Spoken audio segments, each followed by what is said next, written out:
All right. So last time, I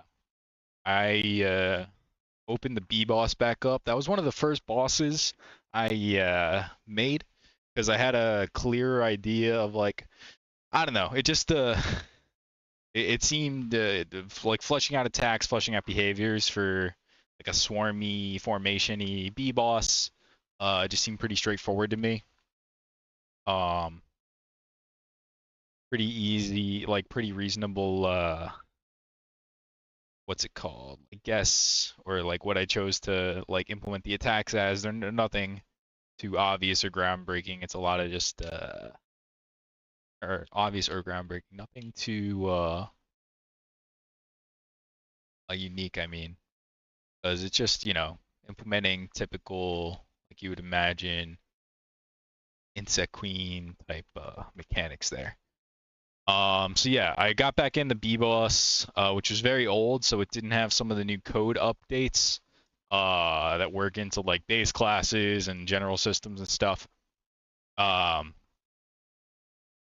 I also made mushroom enemies, which would be enemies in the woods, and the point is like start building up the content that goes in the woods so that I can add the woods basically. Um, and offline, that's what I did on stream. Offline, I did some work on improving the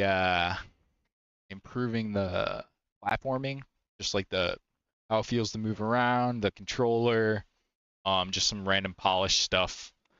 Some pretty significant rework to level design where I don't know, it might not seem huge, but instead of everything coming off the main vine, I'm just gonna have the one-way platforms come off the main vine, and there's solid stuff coming out of the sides. This gives me more space to work with. Here, I can show an example.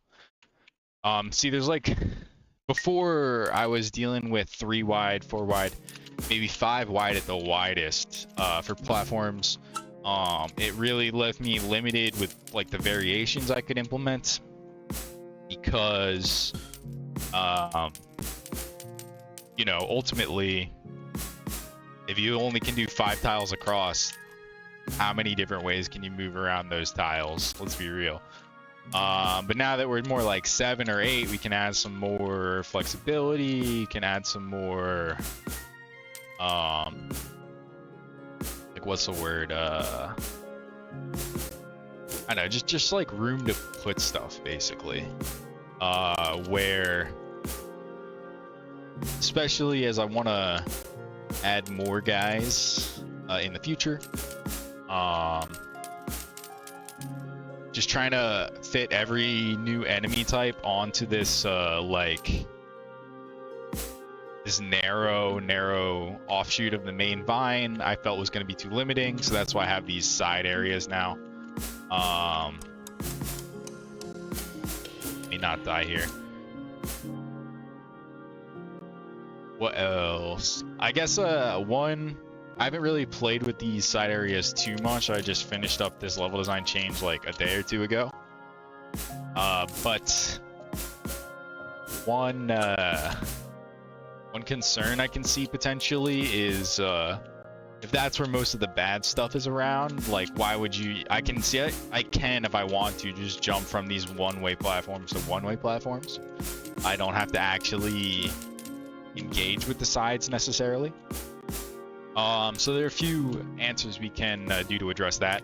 First, we can improve the movement of these chickens. I think they should move faster. They should be moving around the solid platforms.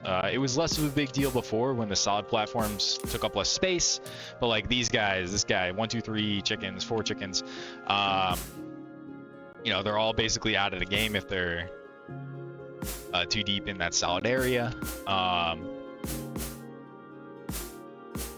I think also separation is going to be important. If we implement some separation, this clumping can't happen. They'll be forced to move downwards. It'll be a greater distribution of chickens across the whole, oh no, across the whole area. So yeah, more, this is the type of thing that really isn't ideal. We want to fix this type of thing. So there is going to be another week of fine tuning this level stuff. You can see the spline is going out to the anchor points on the side. Because if you set up these platforms such that they have like a child object, right? It is very easy to get them all to properly like be coming out of the side, right? Because you can spawn them all at the same position, and you just control how much they jut out by just their overall length or the position of that anchor. But the downside of that is the spline code that is generating the curve for this like gold boy to follow is assuming that in the cases of solid platforms you want to be like up above the center of them, so like up above their position. And the problem there is just that now the center, like the object's location is no longer the center, it's now the very far edge, so it goes way off to the side and you have no chance to like get all these coins or whatever. I think that's another way you could potentially herd people onto these side platforms, is you have the when we do a design pass of the like items, and we make the money more reasonable, because like right now you grab coins for 30 seconds, you got all the coins you'll ever need, right? Like items only cost 5 and I have 417 here. So we fine-tune that so that like following that thing and collecting coins is more important. That could be another way to force people onto the sides. You could have that spline manager that is drawing the path have a greater preference for those solid areas and force the player to go off more to the side, to draw them away from just staying more centered to the middle and the one-way platforms. And it's not really going to be present in the meadow, the first level, because you want that to be pretty easy. It's not the end of the world if the design of the meadow is too easy, because that's sort of its role. But in the later, dang it, I didn't wait long enough. In the later levels,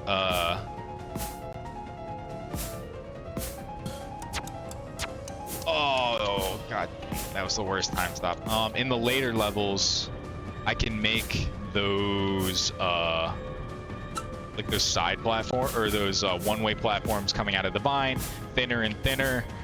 We're gonna make them fade away as well, like crumble platforms, and we'll crumble quicker and quicker.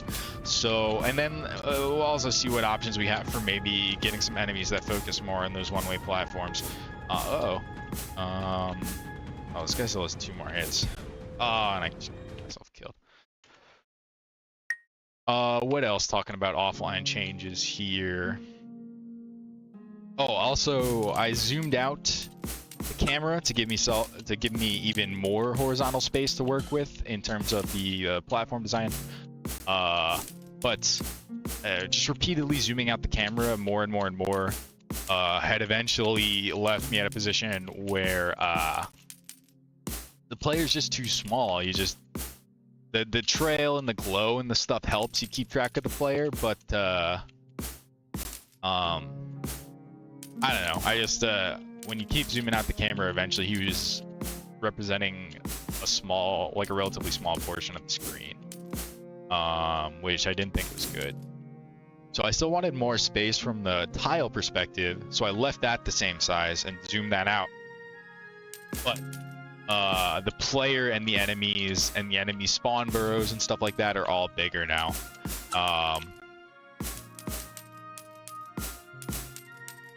I'll probably, I don't know, I have to fine tune the enemy spawning still. In here. But,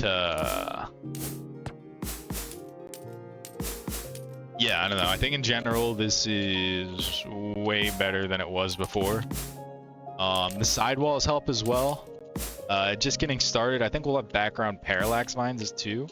But just having the invisible, it used to be the case that you could just fall out of the world. Now this like brown growing vine isn't invisible. Ooh, can you? No, okay. Now this brown growing vine is an invisible wall. So you can't fall out. And also I think it just looks like it helps frame the scene more to be like more viney or whatever. It is using a new script to, oh, we can't show it in this level. We'll show it in the next level if we live. Probably with 12 full health. But it is using a new script to take advantage of Unity's Unity's sprite shape components. Where a sprite shape is basically, you can take a very simple sprite and extend it along a spline. The vines in here are made using a sprite shape, but they're kind of like baked, quote unquote, where I drew out a sprite shape and then I like save that as an independent sprite so that it's not paying, since it's static anyway, it's not paying any of the costs of like dynamically mapping to a spline. But for the sidewalls and for the vine too, eventually, I think it's a good idea to take advantage of this dynamic sprite shape stuff for like the vine growing, because that's something it can do pretty well, is just sort of like extending in a direction and like an arbitrary, I mean, like you can't, there are limits, I can't really say arbitrary, truly arbitrary direction, but just like if you, for example, do too hard of a turn, oh man, I'm getting blasted. If I don't pay attention, I'm not going to make it to the next level. If you do too hard of a turn, or, you know, any sort of extreme points where it just like can't reasonably draw a spline through them, can look a little weird. But as long as you're keeping stuff in reasonable-ish bounds, as long as you're doing that. Oh no, I think I'm dead. Oh my god, I can't believe it. Anyway, here's those vines I talked about. And this isn't like a static animation. This is a script that is building a spline over time. Let me bring this up. I can show you how it works, hopefully. Oh, it won't update in real time, but basically the script is just taking sprite shape grower. The script is taking the most forward point. So say in the current setup of it, well, it's behind a mask right now for it to let you into the shop. But so let's, oh wait, that's another mask. Let's give him some free space to move. All right, we pause here. So if you look at the spline, right, it goes to here. And then what happens is it just drags this last point along until it reaches a certain distance, at which point it will basically solidify that point, stamp it, make it no longer dynamically moving, and then add a new point that it uses to dynamically grow the vine. Yeah. And the idea is these thorns down here are currently just growing in horizontally. They look a lot better, I think, if they were growing in a like an arbitrary spline direction, like a curved direction. And this main vine as well. It'll be a little bit more complicated to set up because it's 4 sprites with like corners and stuff rather than just 1. But it still should be able to use the same spline following technology. So like you could imagine we could have like a curve around here and through here. It would just look a lot better. It could also more fine-tune control of the vine. Could give me more control in where these one-way platforms spawn, and then we have like sort of more buttons to press towards the goal of making sure you can't completely ignore the side areas. So yeah, that is it for now in terms of like going over the stuff that's been added.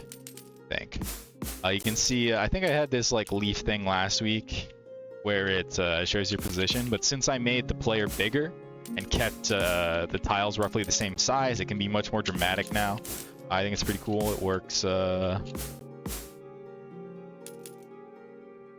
It just, I don't know, it makes it feel so much better to walk on these just for some random reason. It just feels more impactful, I guess. I changed up the trail renderer, I think. Before, it would only give you a rainbow trail if you were in combo. And the rainbow trail is still combo only, but now like the length and the intensity of the trail shows you how close you are to getting combo. I think that might be enough to delete this flow meter. I was never super happy with it, and I thought I might replace it anyway. But I don't know. I don't think people necessarily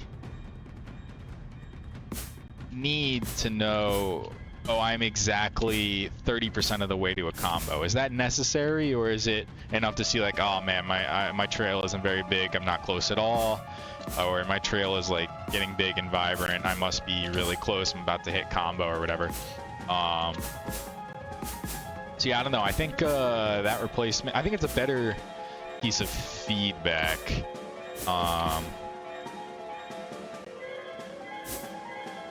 Yeah, I don't know, this is just kind of awkward, I think. And just freeing up more space can make this nicer. You know, I can maybe move this over again. You know, just if you don't need the UI, you might as well get rid of it. Like extra UI that isn't oh, blasted. I wasn't paying attention. Extra UI that isn't serving its purpose should just be gotten rid of. Yeah, just more space to work with, even if it's just more padding space. Anyway, yeah, that's it for sort of going over the last time stuff. Normally I've been starting up the streams with like a bug hunt, just jumping through a lot. But this time I tried to mix those two things together. I was keeping an eye out for bugs, and I was just trying to do my explainer there. I didn't notice anything worth noting, so yeah, I don't think any new bugs discovered there. So we can probably just go ahead and proceed to the woods level stuff. And the first step there would be just the code, where it's basically all the same stuff as a meadow level, but at least like down here, it'll say like woods 1, and it's like technically instantiating a woods class that then I can go customize or whatever. Ooh, I did notice a bug. There's a tile map sprite tearing bug. Yeah, see right there. And I'll trigger it all the time, but I'll make a note of that.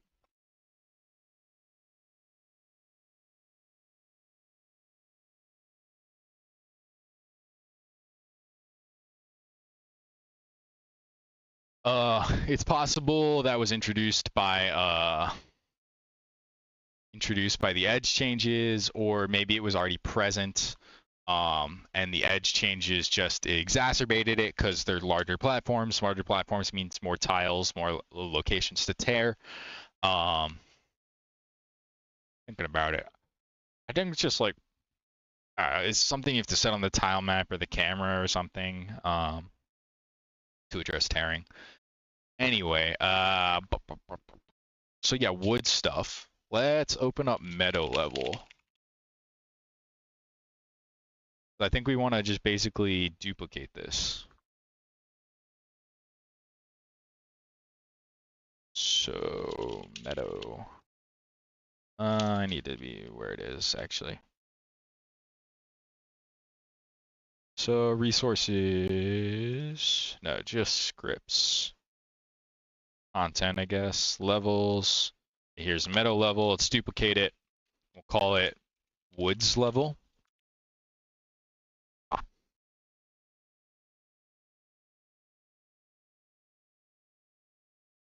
Not a boss level. Level name is woods. We only have this playlist for now, so we'll just leave the music at that. Okay, so this is the class. So now we need to go where the class is instantiated. I think I just want to search like meadow, see where that is.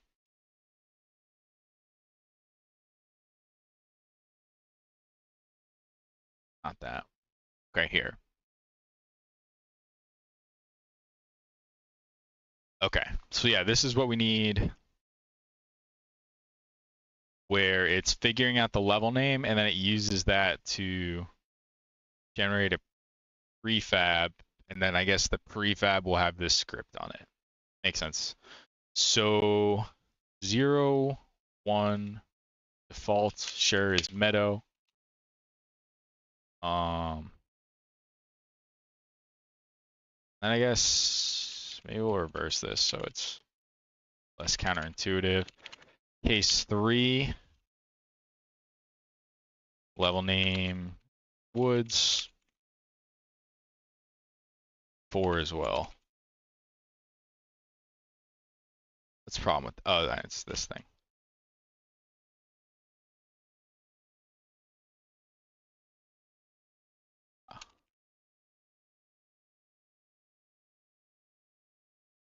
Okay.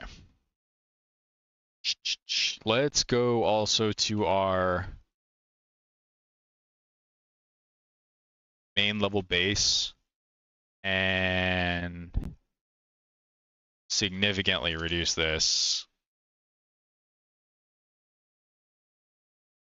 And then we'll also have to go to, I'm pretty sure this won't be able to spawn anymore because I changed up this platform spawning logic where it's going to try and spawn 2 shops and 2 rest areas.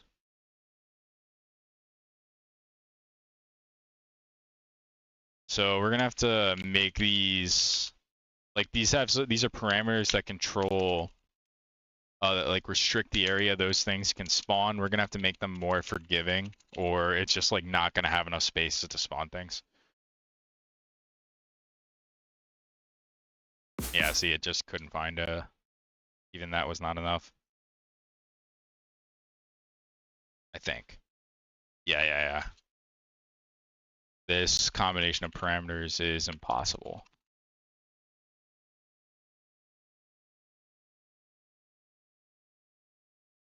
Okay, this is fine. Oh wait, this can't be allowed. 0 means they can spawn in.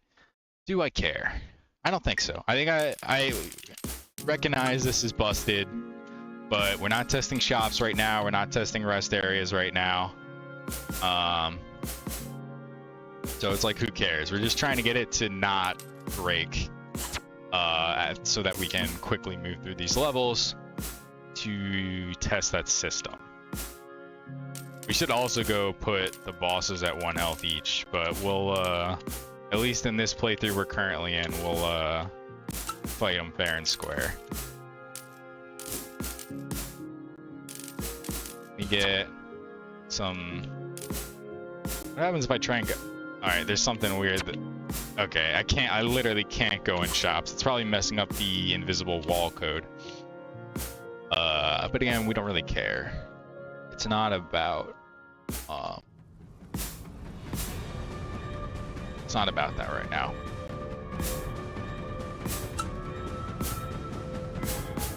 So, what do we expect to happen? I guess nothing. I don't think we set this up. Just creating the meadow level script isn't going to do anything. Really, all we're testing here is that we've made the sort of reduced the parameters with respect to huge reduced height flexible enough that the spawning routine doesn't fail. So we don't even need to fight the Rat King right now. And while we're thinking of it, we're gonna go ahead and move both those bosses to like 1 health.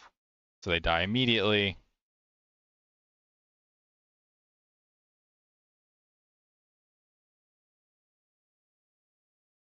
So we're not wasting a bunch of, because like if we care, we don't want to go right to the woods too much, I don't think, because that risks hiding a bug in the transition, right? If I can just get there very quickly, it's fine. I'm not wasting that much time. All right, I could get there now, but that's not actually what I want, because we need to go set up our prefab. So we're gonna go to assets, resources, prefabs, levels.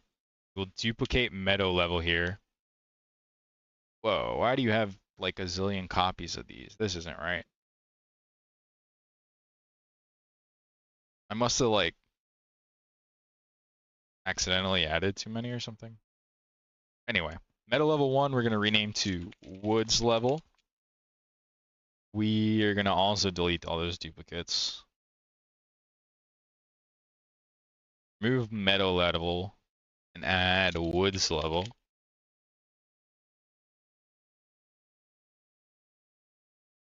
Is there anything else that needs to happen? I don't think so. Oh wait, collectible spawner should not be on player health. It should be on... I mean, the collectible spawner is broken anyway from the things I mentioned earlier with regard to like the platform anchors. But while we're here, let's switch that to world like it's supposed to be.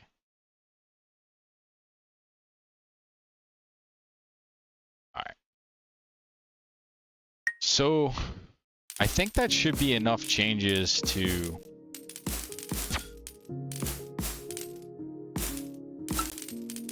I think that should be enough changes to make it so that after we beat whatever boss we get, we're technically in the woods rather than the meadow.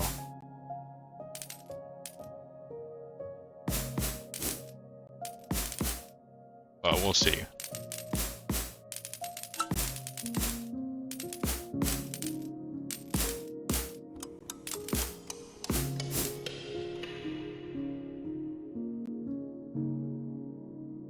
Maybe I should make a top bit. You know what I mean? It's kind of empty at the end. There's gonna be like vines and stuff. I'm gonna make a note about that.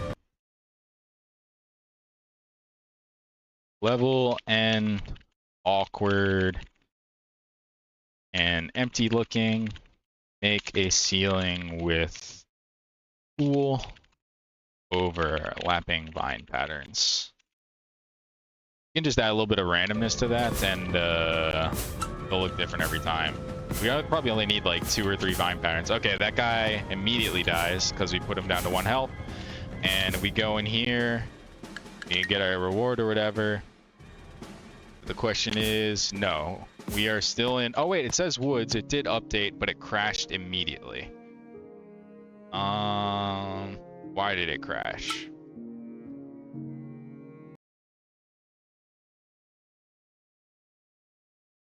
Our vine animation is not set. It's the object we wanted to instantiate was null. Oh, because, okay.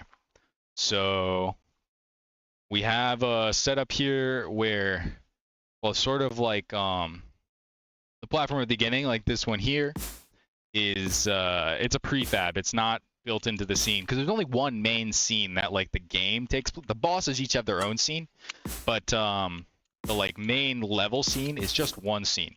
And so like the base might be different from level to level, so therefore it's implemented via prefab. And it started to load the woods for us, but it said it got to the point where it was supposed to load the woods level base platform, and there is no base platform for the woods. So let's call this base platform woods 1. And just as a little, I think I'll probably do something kind of similar to this longer term, but just a little bit darker green or greener perhaps for the woods. Just to indicate that, well, I mean, it'll say woods in the bottom anyway, but just help indicate that like, yes, we did load your new level. Things are different here. I just updated the colors to be something reasonable to remember. Then just wanna update all these sprites to be a similar color tint. Okay. Actually, while I'm thinking of it, I think probably want a thinner and thinner base platform over time. You know what I mean? I always thought it was like kind of punishing that like if you miss your first jump on this one, you might just die. So let's we'll make it while I'm thinking of it while we're doing it. Let's make this slightly bigger.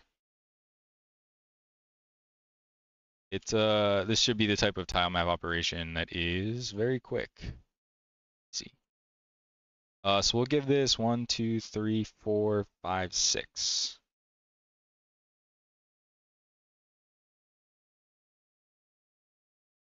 Just that one. Then we just grab our top bit. I guess I should check real quick. Is that more than this? 1, 2. Yeah, it's okay. This has way more than 6. Fine. And we just throw in some corners. Oh wait, no, the corner's already there. Yeah. The other kind of, it's the internal corner you have to do something for. Just fill in these bits. Or it's not perfectly decorated, but that's fine. I mainly care about increasing the width right now. Also, this isn't even. I'm moving this over 1. No, I can't stand it. Not thanks. Okay, so that is 1, 2, 3, 4, 5, 6. So this one will move out 5.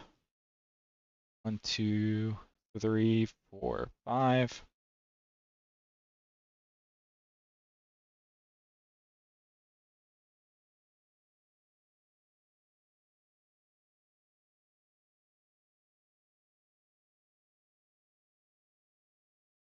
Okay. Then we will also make our woods 2 platform right now, which will move out 4.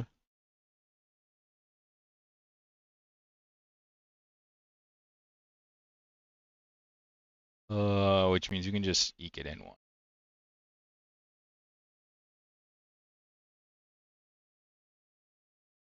Okay. So let's try that out. Let's see if we can get to our new levels. And let's see if they have the sort of like steadily decreasing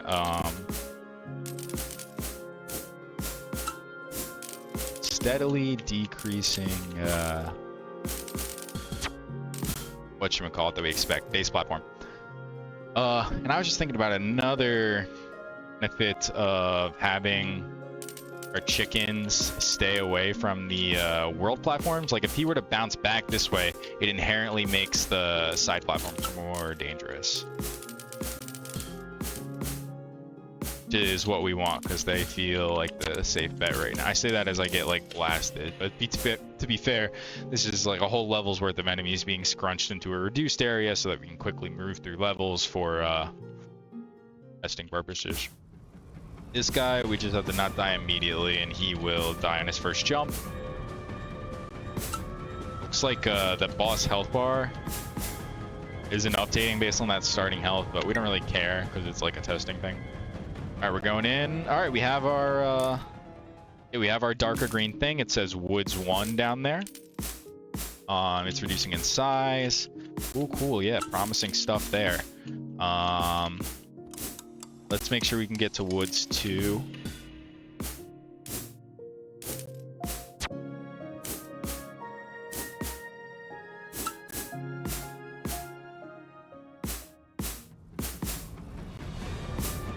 Okay, so it just put us against the burrower again in Woods 2. Just fine, I guess. It's not hooked up yet for the Woods bosses. We can actually send people to the B boss. And we hopefully will get that set up today. But then I guess, yeah, the next level would be Meadow 3, which doesn't exist, so we see the same problem as before. But I think we can call this part of it done. We are now loading into a thing that is technically our woods level. sure it's exactly the same as our meadow level, but we basically properly created our second bucket that we can now start putting new platforms in. And we have a difficulty system already pretty well robustly implemented where you can just say, hey, this platform spawns between difficulty range A and difficulty range B. So all we have to do to get new platforms specifically in our woods level is spawn basically encode some difficulty climbing aspect into the level system, and then set those spawn difficulty ranges with that in mind. Right now, I believe it goes from like 0 to 85, and it'll just always be 0 to 85. It's not like becoming cumulative. Another benefit of this is we can make Meadow 2 slightly harder than Meadow 1, which is not currently the case. But yeah, so we plumb that difficulty, and then we'll be able to observe Meadow 2 being slightly harder than Meadow 1, and then we can make a new bucket of platforms that will use the same sort of, I guess, dark green coloring scheme, and they can be smaller or contain spookier enemies or whatever. Anyway, let's get on that.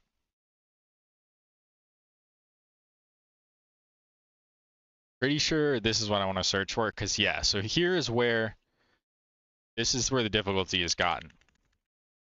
All we're doing is saying what is the current Y and multiplying it by some coefficient, and that coefficient in this case is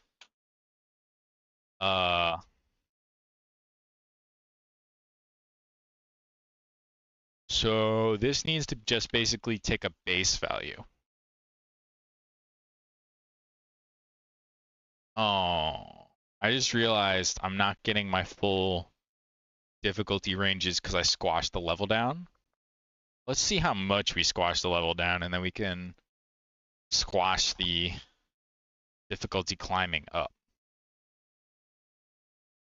Not that. Main level base. Okay, 20 to 8. So what's 20 over 8? 2.5. So this needs to be 1.25. There. So now, even though we have just continuing for testing purposes, even though we have this scrunch down area, we will still be getting like a range of difficulties that are like representative of more realistic level length.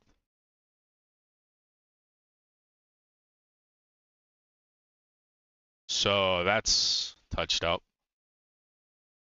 What else needs to change? Oh, right, that diff equals, yeah, let's go back there. Okay. So spawn one-way platform, I believe is called by like spawn all platforms. Yeah, okay, so spawn all platforms. Spawn all platforms is called by this on start. And it passes this level data struct. So two options here. We can either bed that in level data, which seems reasonable to me. Or if we just say we alter this constructor to just be ID and base difficulty. There's probably be float. I think it's float elsewhere. Then I guess that just moves the. Okay, yeah, that just moves the question back up one. You know what I mean? To main level base, because now we just think, where do we get this from? And I think the right place to get this from would be those level classes we have. So we would just go to our main level base and add a new function we must override. Where are those? So like an abstract in here.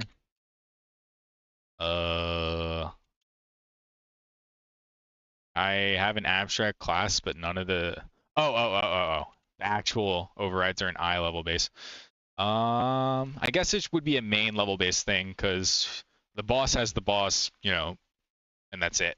It doesn't really care about difficulty, so I don't see any reason to throw that in there. So let's just throw it in here. We would have a public abstract void get, well, I guess not void if we're getting something, int float get base difficulty. Oh, it knew. Oh, I'm so impressed by the code complete sometimes. I mean, it also has given me bugs where I just did like a quick look and I'm like, oh yeah, that seems right. But yeah, I don't know. I'm still always impressed when like that's kind of impressive, right? That I was like, oh, you're in a completely different script. You're talking about base difficulty, and then you're like looking at the base class. I bet you want a way to plumb it through. I guess it's just some series of coefficients that some AI is interpreting, but still, I don't know. I think that's cool. Anyway, so we get our base difficulty. It's an abstract function, which means we're not going to define it here, and our derived classes must define it or they're not considered valid. It's compile error if they don't. So we're going to go to meadow level. I guess a problem here is we don't really have a way to distinguish between meadow 1 and meadow 2. I guess I could put it, I could put it in here like, I don't like that though.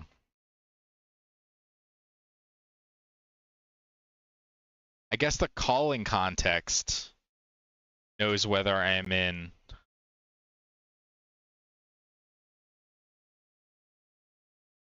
maybe I should just have two functions or return a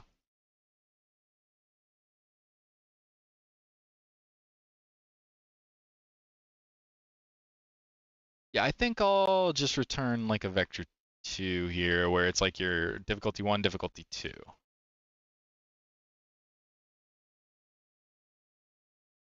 Difficulty of first stage, y is second stage.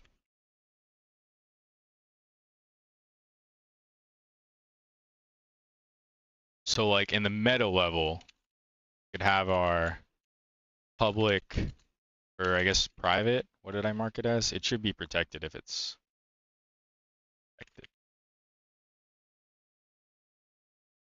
So we have our, oh, I guess if it's protected, it should go below the public. Or I'll put the bottom.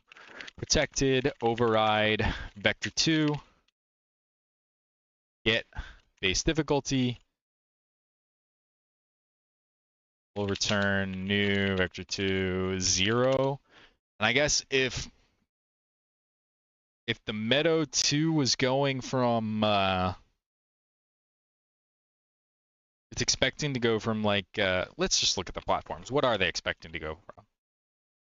Maybe we'll need to give them some more breathing room.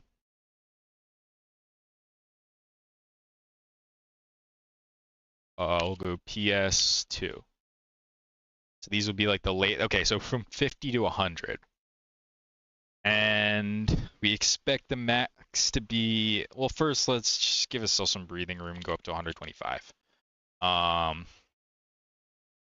Because it's going to be about 80 or like 90 in between, so we can start as late as like 30 and not run out. So let's just do that.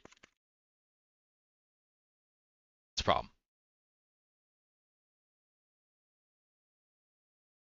Oh, I need a pop. So that means the easiest platforms, like that are just simple and flat, like this guy from 0 to 30, probably will not spawn anymore, and we will see a greater like concentration of difficult platforms. Because as you get to the higher end of the range, the mid difficulty platforms will no longer apply. And I think that's probably a simple pattern I can take throughout all the like, if you say they're levels and stages, where like a level is the meadow and you have meadow 1, meadow 2, and a boss, those are the stages. where we will basically have 3 buckets of platforms, where the first stage will have all 3, with the most difficult bucket only being at the very end, and the next stage will have mostly the last 2. Maybe the first bucket can only appear at the very beginning, and I think that should be enough sort of it keeps it pretty simple, but from a development perspective, like an implementation perspective, it keeps it pretty simple. But it also hopefully will give us enough room to have a clear path of what's the word?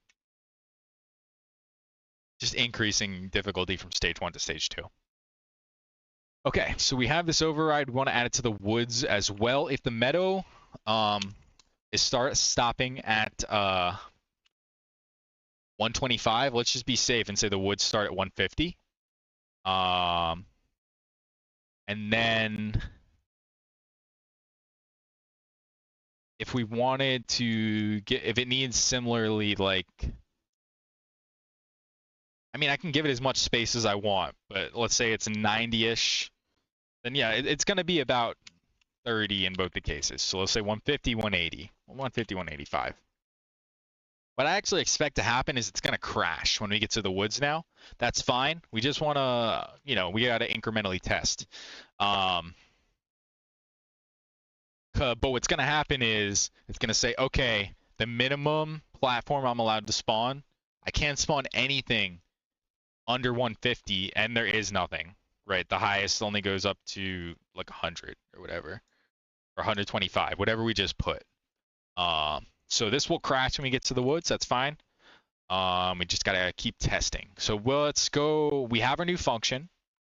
Let's go ahead and plumb it back through main level base here, where we will spawn level jump with ID 0. Can't really always just be ID 0. That's interesting. I wonder why I thought. Whatever. I don't know what that ID is for. I don't have a ask my previous self, but it's fine. Let's cross that bridge when it becomes a problem, if it becomes a problem. Anyway, we'll say get base difficulty. Oh, I guess we need to now determine if we're 1 or 2. How do we know that? Well, we say get level full name. We can get the level index. Mod 3 plus 1. I'm just going to believe this. In fact, we'll make it a helper, so it's wrong in one place if it's wrong. Oh, if this is level based, we'll make it protected. Get level index. We'll say get level number to make it more clear. It starts at 1.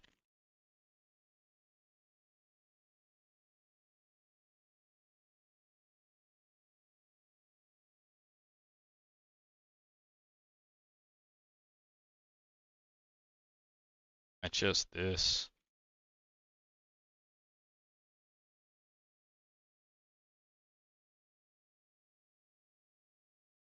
And then we can go back to our main level base and reuse that, where you can say float diff is equal, or we'll say base diff is equal to get level number equals 1. Then it's going to be vector 2 base diffs. And then the base diff is either base diffs.x or base diffs.y. Okay. Then we pass that in. Okay. So now that our level chunk, well, we have to add it. So let's add it. Public float. See, that's a nice autocomplete. I'll throw an underscore here. Base difficulty equals underscore base difficulty. And now, so now it's there. Now we can check it. So let's go back to our original search term of diff equals something. Oh, that's the new one we just added. We want the other one. Okay. Here, we need this plus level. We now have the level in this context. I guess we can just pass it the base diff.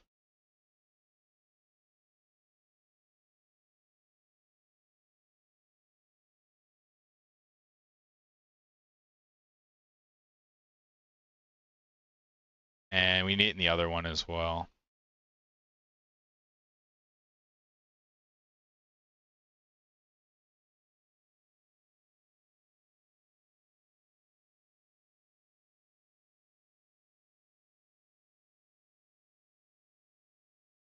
That should break the other call of it. Yeah, we just have to do level.base difficulty. Okay. Cool. I think we have enough done pieces that we can test it now. That test is, again, we expect meadow 2 to be slightly harder than meadow 1. This should not be allowed, but it's probably a result of squishing the world down. Oh yeah, so meadow 2 should be more difficult, and it already is. This like, what's it called? This like starry formation, I think, is in the bucket of the hardest. Right, PS2. Yep. So this confirms that we are growing in difficulty over time here. And these rats probably gotta spawn faster. These rat burrows and these burrowers are nothing. We'll probably go a lot heavier on that. I'm gonna make a note about that. It's not really a bug, it's more like a...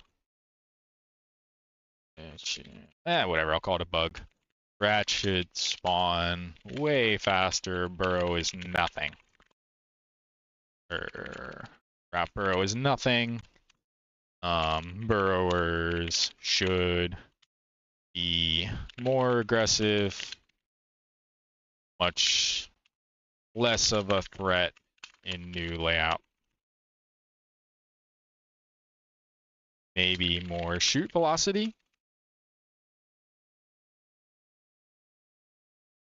Anyway, what we're doing?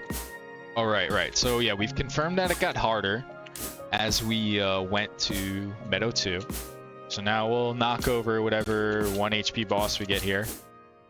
Oh, can I get him before he does the initial barrow? There comes the big spike. Ah! Got him.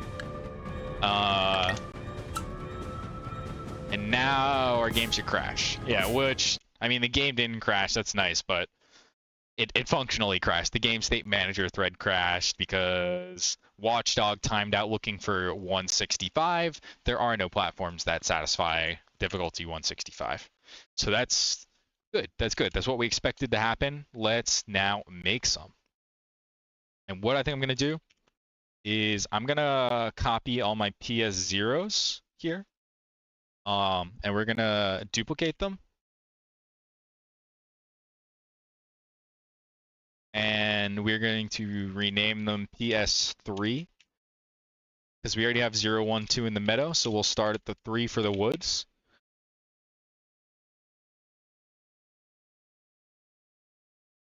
I lost track of them though. Oh, here's one. You can tell because they have the little like copy suffix. And I think I need, or I don't need 5 in total, but I think I expect 5. 0, 1, you're missing 2. Here it is.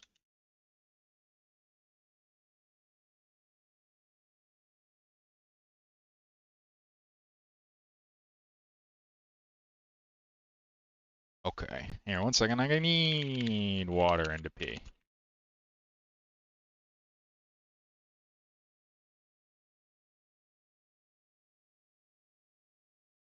Here, back.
Okay, I'm back. So I'm not gonna like get these guys to a final state. But what I am gonna do is dye them our green color at least, and just give them the slightest change. Um, so they're not the exact same tile layout as the other one, but they probably will need a second pass to make them more interesting. We probably can start enemies much sooner. Um, So yeah, we'll start throwing enemies in here, but hooking up the enemy connections are like a plan for later. All right, show. I just want to get my color. I forget what it is. Maybe it might be a good idea to programatize this.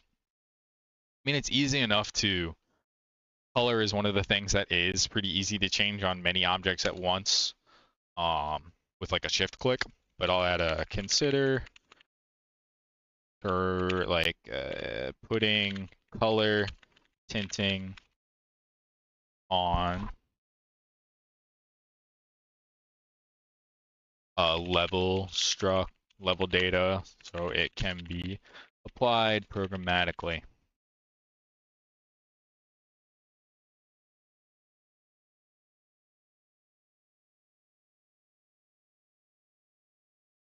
Okay. So I'm gonna do that. Anyway, let's grab our color. And then we type in PS3, shift click all these guys, change this to, ooh, that's not what we want. Oh no, it is annoying to change. It's a child object. Yeah, I don't think, yeah, you can't have, even though they all have the same child object, cannot refer to the child object generally like that. Very big disappointment. So yeah, that's more reason to consider what's it called? Programmatic way of doing this.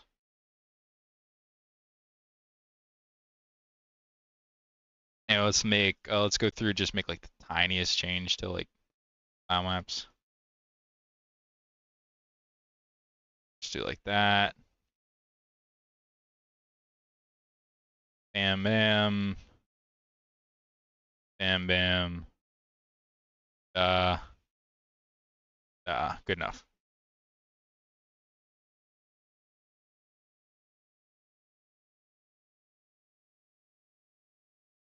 Get rid of these.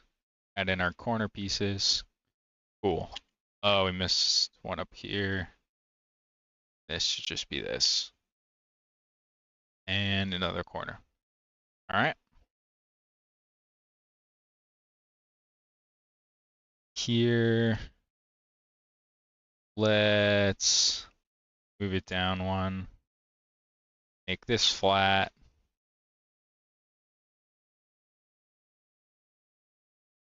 Um, let's get rid. We shouldn't be dipping down. We can maybe have a greater variety.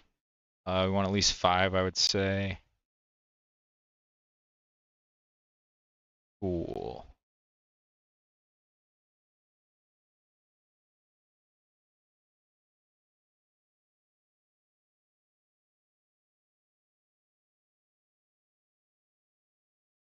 I kind of like how fat this is. So we're gonna get in one.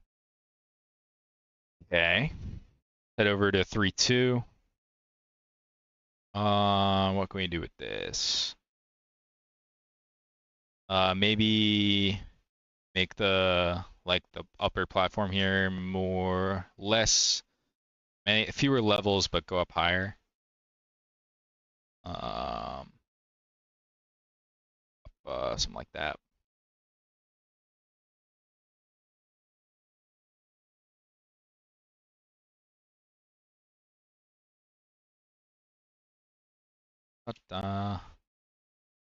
And just 2 here. We're in a corner. delete the excess. Yes, fine.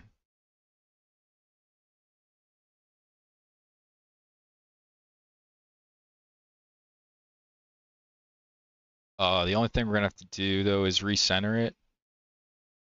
It's not the end of the world if it's slightly off, but that pivot there, why is this wrong? That pivot there should be close to the center. So we can just grab our whole platform here and just move it down one there. Now it's like in the logical center of the platform we added. Cool. Here's another one. Maybe we can flip this upside down where we do that. Give it another level here. Here. Clean that up and then have like this.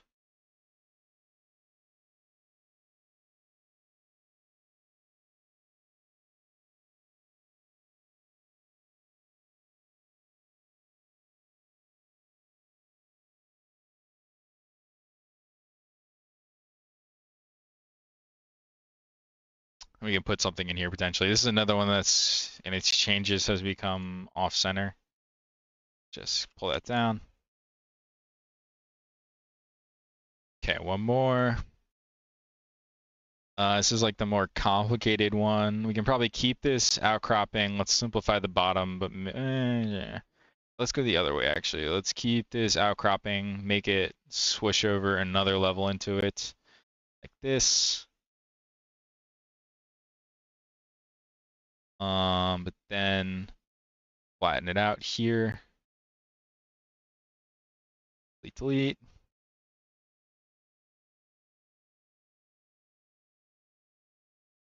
And then flatten out the bottom.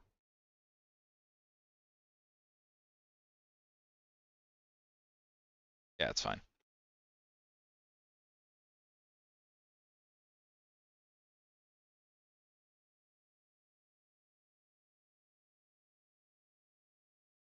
But if there's only one thing on the bottom, we can probably stretch it out to like here.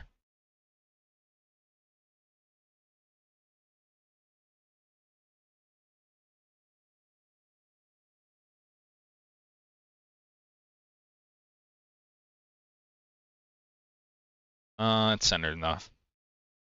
Okay, and then we can shift select all these to give them a difficulty range. And if we're starting at, we said 150, was it?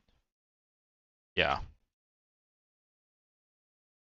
So eventually we would want to cap these off at somewhere around like 185 so they couldn't spawn in the second level. But or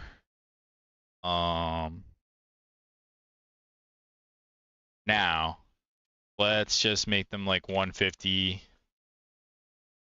150 to 999. Double check that. Yep, looks like it applied everywhere we wanted it to. Okay, so now we can test. Oh wait, we have to, just kidding. We have to go to our platform spawner and tell it that there are new platforms to care about. So yeah, we just add another 5 here. Where basically how this system works is it's like, okay, I don't want to type in like every platform I generate, but if you just beforehand tell me how many you expect there are, I can reasonably construct the strings that represent their names. And then we have all our platforms programmatically here, all the prefabs for them programmatically available.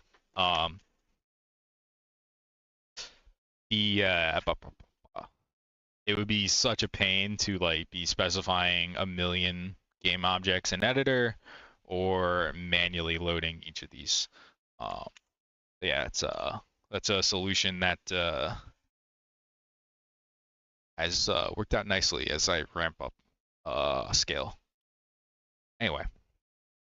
Oh wait, I guess I should make sure Yeah, our one-way platforms. Oh, we have at least one that goes to 999, so it's fine.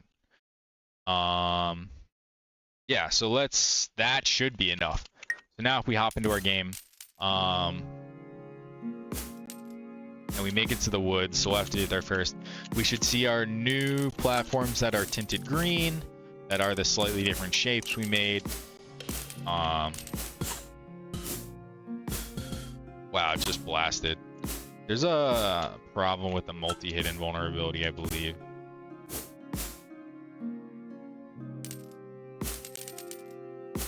Maybe I should put instead of just like nothingness, maybe I should put thorns on the side. I'm gonna put consider replacing base platform gap with thorn floors. I don't really care too much about the distinction between like instantly dying versus like taking a point of damage. Because like this can instantly kill you anyway. Ooh, look at all this money down here. See, like this is the kind of thing that maybe we could teach the spline system to figure out. I think I might just set up like help or hint points. And then I can place spline hint points on these platforms. And then, like, hey, if you wanna get the stream of coins, if you wanna like be upgrading your items or whatever, you gotta go over to the side. All right, this guy, my barely paying attention has put me down to 2 life. But this guy will kill himself in 1 hit, and we will find out the answer to our debugging question. Do we see our woods platform? Do we see our woods level not crash? Yep. Probably want a different background too. I've been thinking, I don't know if this color green is great. I mean, it's great and good enough for now. To just sort of prove the point. Ooh, blasted. Okay, and I guess in that vein, I might as well add should I add a one-way? Actually, I'll leave it for now. Yeah, I think call this done. This was like the placeholder version of this. So let's call this done. So we have now a system where difficulty is fed through to our platform spawner. We can specify that difficulty on our levels. So as we make new levels, all we have to say is start here, go here. And we have a reasonable sort of plan of how that would expand outward to all our levels. And we have our new set of platforms that we're spawning through that system. So that's really just like the proof of concept. We did the slightest edits to meadow platforms and tinted them green. What we actually want to do here is we actually want to start spawning enemies and stuff related to the woods. So, in this case, and I just had a thought. I'm gonna add a make more gradient backgrounds, sunset more gradually, progress, sunset in meadow 2, then progress dusk in woods. Because I felt like that was hitting the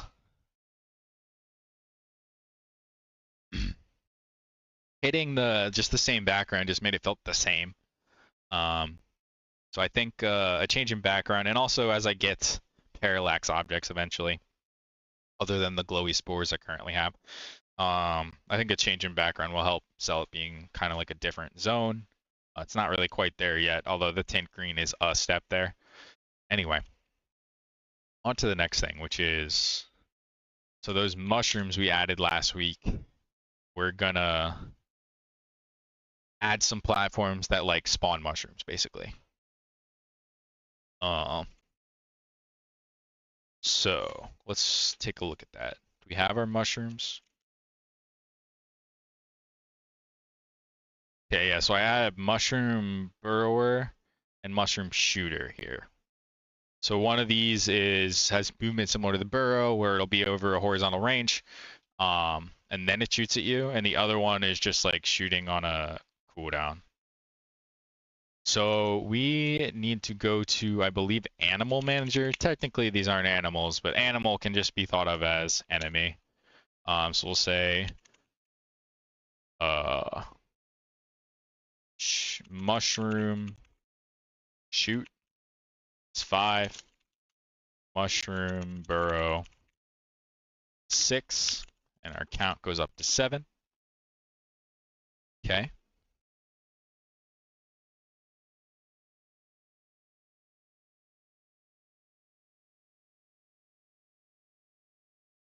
One second. All right. Now we want to go back to our platforms we just made.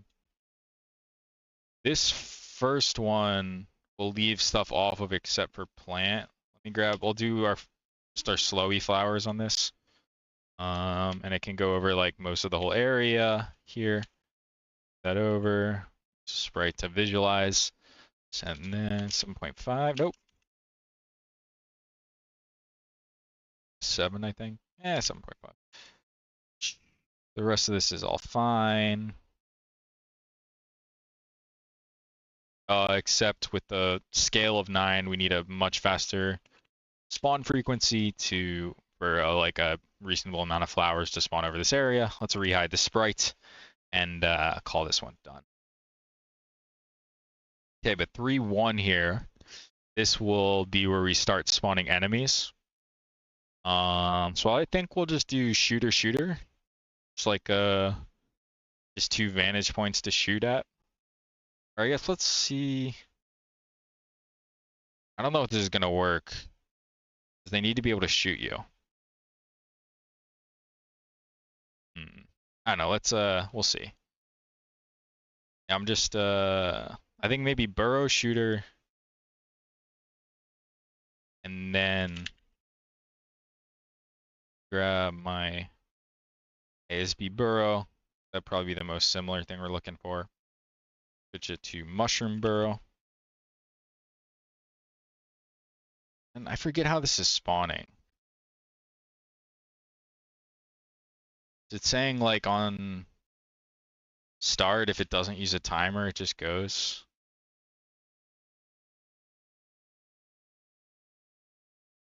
No? I guess I'm just not sure where. I want to be sure that I'm not like saying burrower specifically somewhere. Like here, it's like applying an extra offset for burrower. It has to also set its range. So this, we probably want to say AT also equals mushroom burrow.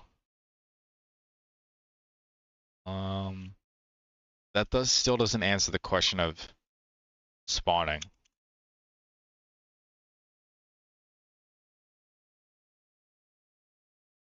Because the other, like the rat burrow, works on a timer. Because you want rats to just keep coming out. But for the burrow,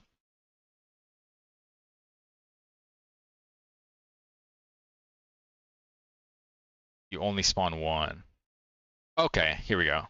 So yeah, it wasn't being done in the spawn box itself, but the logic I suspected is there where it says, hey, if you're not using the timer, just spawn right away, basically. Right away-ish.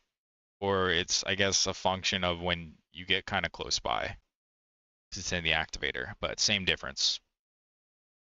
So, yeah. All we have to do here is nothing. Just put the box in place. Oh, I guess we have to set up, like, we'll put this in place, and then we have to actually set up the, that enum for... this needs to be one smaller.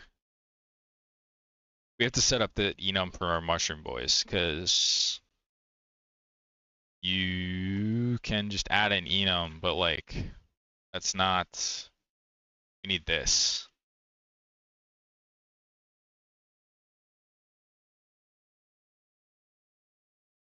I wonder why I had to repeat the key here. Probably just was like a convenience thing.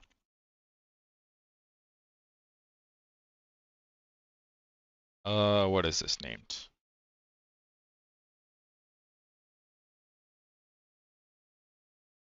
Mushroom shooter. And the other one is probably mushroom burrower. Yeah.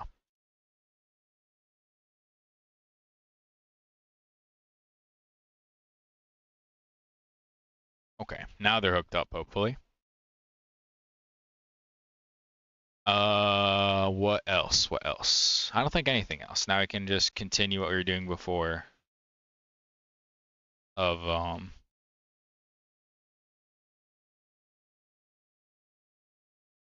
just throwing down spawn boxes. Let's get our sprite renderer to visualize. I think we want this to be much smaller because we really want it to be pretty close to the edge.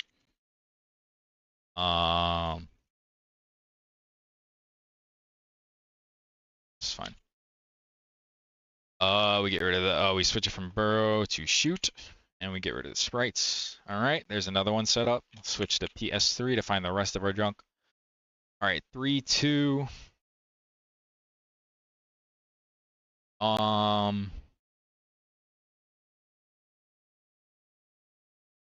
Maybe just mushroom, mushroom, mushroom. I think it's, I haven't done 3 yet before, but I think it's fine to just turn up the heat a little bit. I mean, that's the whole point, right? I should rename these though, so it's not confusing.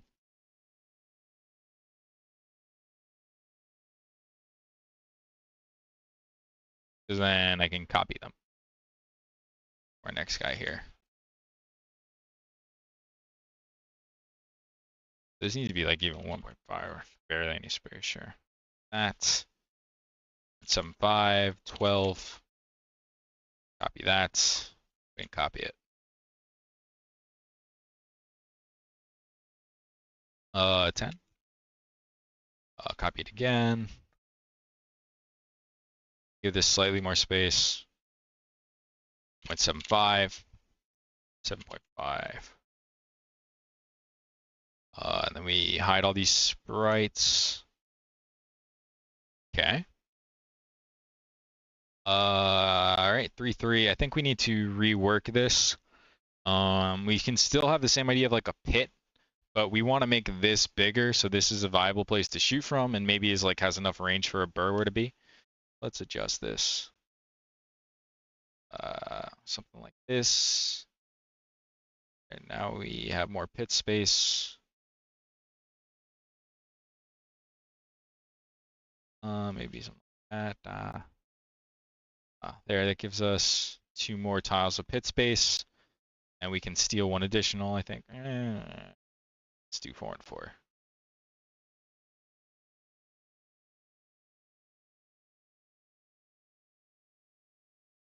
Okay, then we erase away this.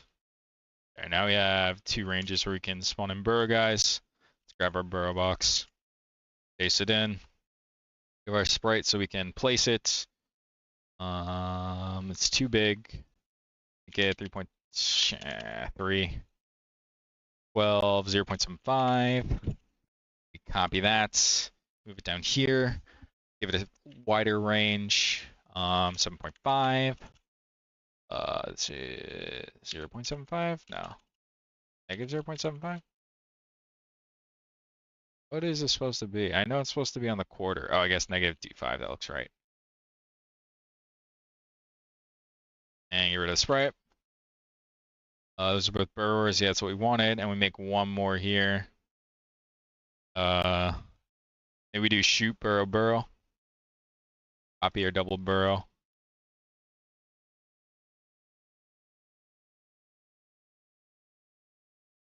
Wow, that shows how off they are.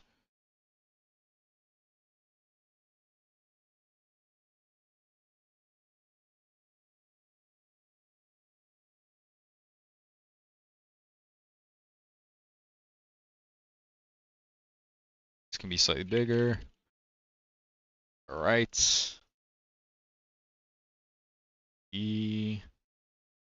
Sprite them. Back over here, those are both burrow. Let's grab one of our small shooters. Put it in here. Reveal it. Right there. This position isn't right. 13? It's like 8. It's like 12.85 or something. 12.9. Yeah, it's a tight fit. We should probably decrease size just to make sure it spawns in a reasonable place. Get rid of this. And okay, now our wait, what is this? This random PSB's gotta go. It has to be there. This is fine. Yeah, that's not right. Also, I don't like how thin that is for some reason. Give it.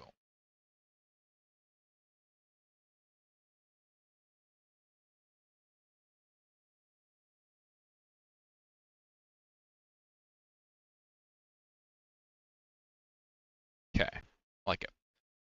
All right, so we should now see entities be more present in our woods level platform prefabs.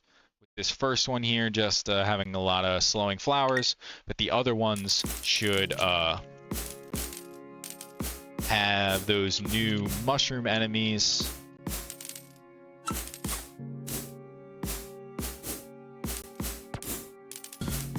Oh yeah, I can hit the edge of these one-way platforms. And squishing everything down like this makes it more likely to occur, or more likely to be problematic. By the way, on the one-way platforms, I didn't realize that Unity provides a built-in solution for this called effectors. There are a few different effectors you can take advantage of but one of them is specifically one-way platforms.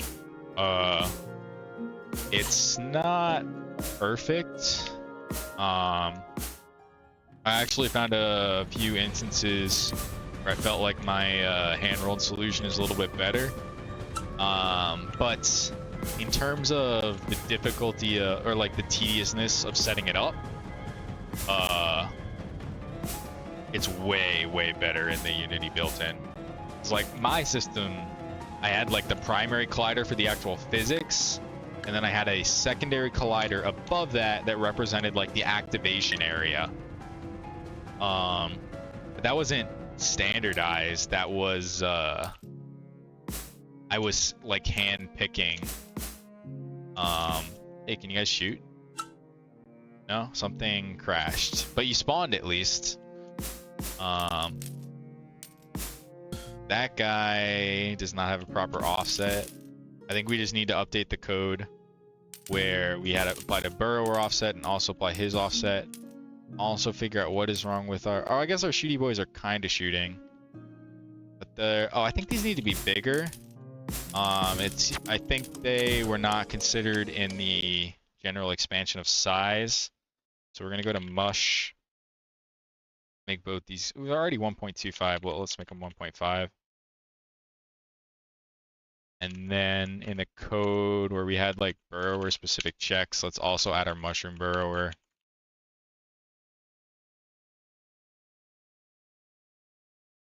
No. Oh wait, was that right? Yeah.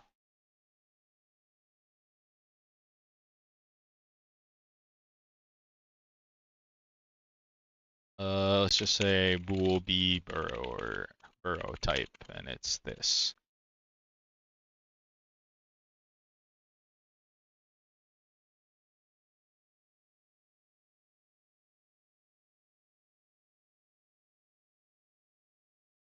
Okay.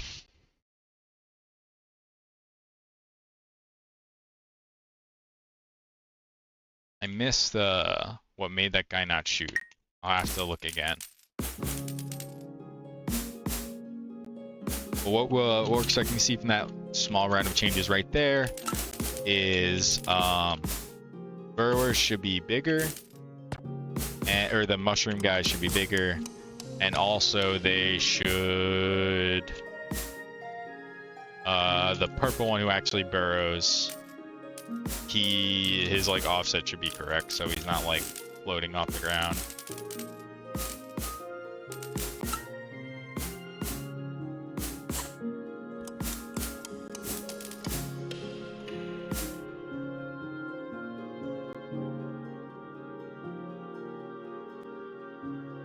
Okay, so seems like I get Rat King more than the Burrower, but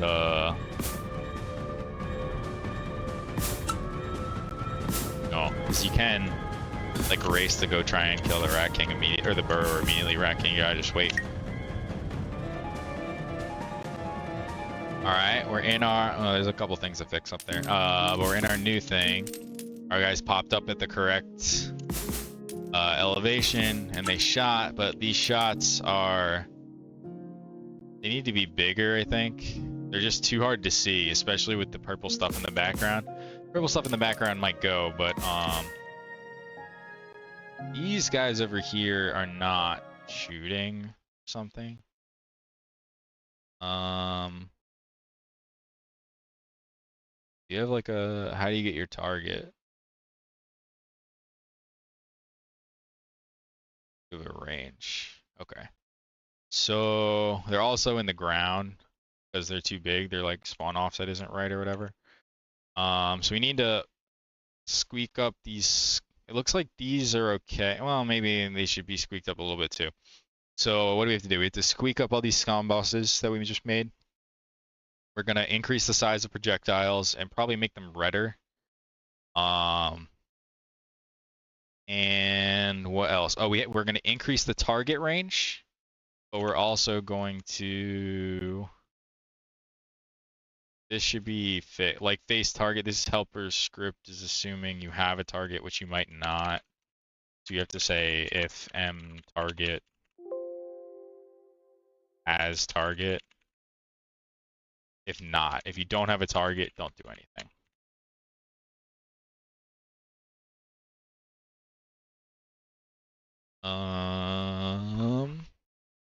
Yeah, so that'll fix that specific crash.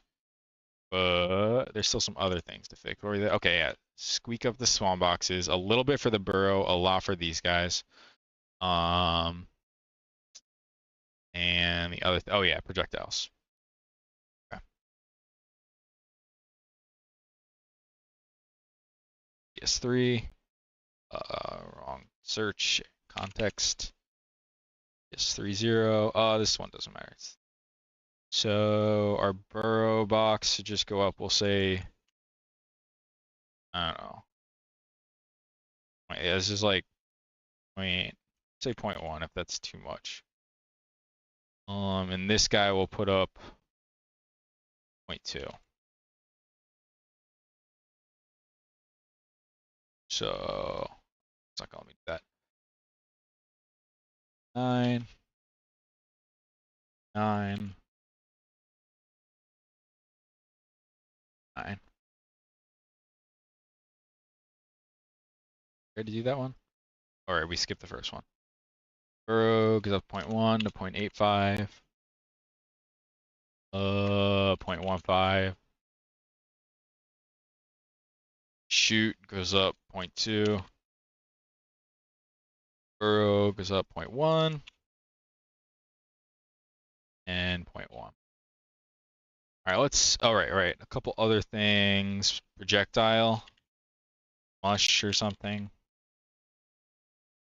Yeah, I get that we want them to be the same-ish color as their, like, origin, but they just gotta be red.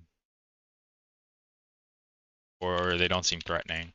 So I'm trying to keep them, just moving them to more red, but I'm still trying to keep them, like, towards the direction of color that they previously were. Also just bigger. Okay. Anything else? I don't think so. Let's test those changes. All right, so hopefully the like the offset of our mushrooms should be better. And the, what's it called?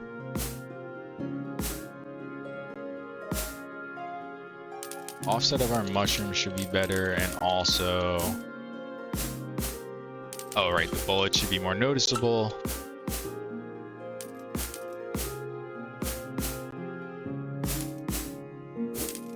I think that's it. Let me fix something else. Oh right, there was a crash with the targeting stuff. I forgot to give them a bigger targeting range. I'll do that after. Or I can even just pause it and do it right now. Well, I don't think it'll save. Let's remember to do it after. Oh, interesting. I don't. Oh, I muted by accident. I was like, why did the music not resume? There's a music bug. Blasted.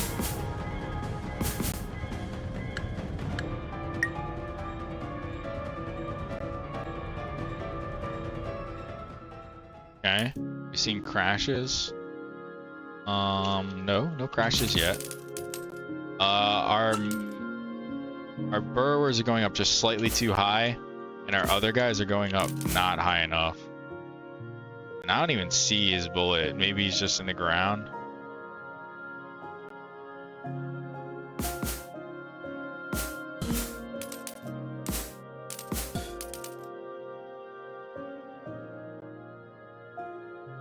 Oh, I see. It's still just pretty small. And also they are only their range acquires making them not shoot. So this should be reduced. This should probably be increased.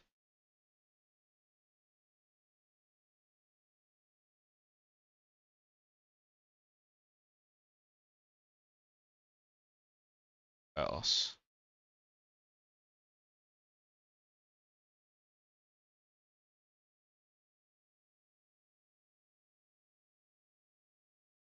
I guess on the projectile.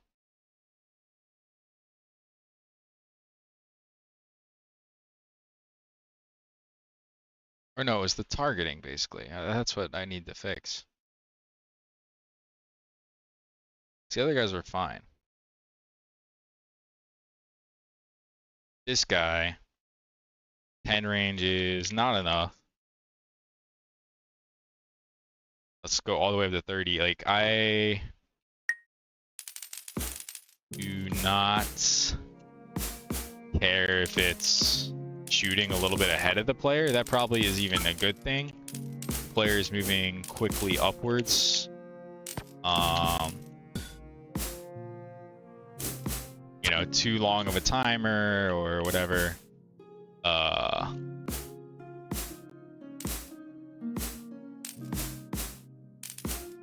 Would potentially lead to it not being relevant.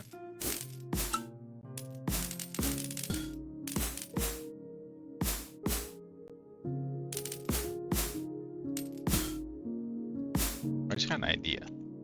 What if challenge gem have gain effect thing spit out extra coins? Gravity coins. Some concept of gravity coins has got to come in at some point. I don't know exactly how.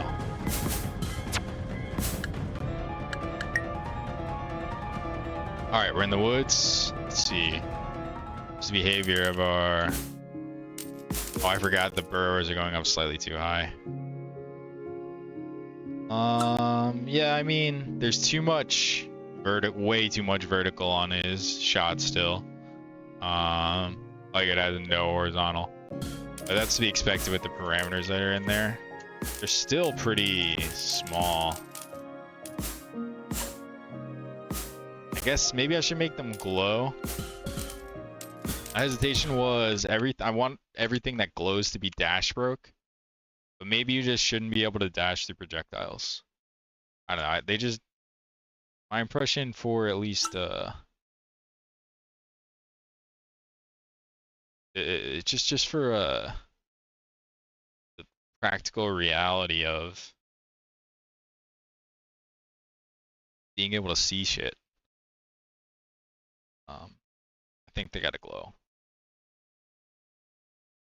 I mean, if anything, it would just be the burrower that I would want to get rid of the glow or get rid of dash break. Because it's the first level and stuff. If we're only doing 5 or 6 levels, then you know, I gotta start getting to it eventually. I also don't want the dash to be too strong. Anyway, let's go back and just eke our burrow spawn boxes down a tiny bit.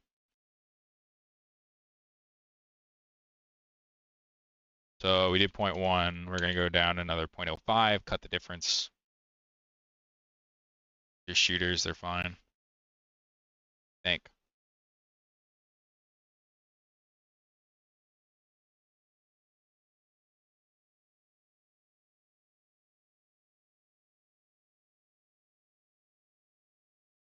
Okay. Is that all we want to change? We made them glow, in theory. Oh, right. The shot ratio is silly on the shoot. Just like...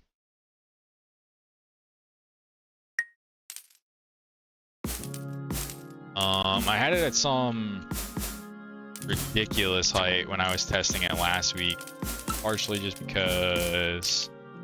I don't know, it was on ground level or it was even below me. But when it's typically going to be above me and then like a vantage spot, like shooting position, it doesn't need to bank its shot as much. It has the benefit of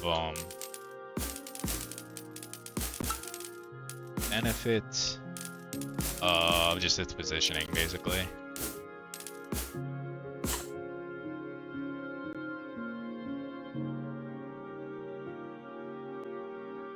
We got Burr. Can we kill him really quick before he moves? Oh yeah, I think so. Got him.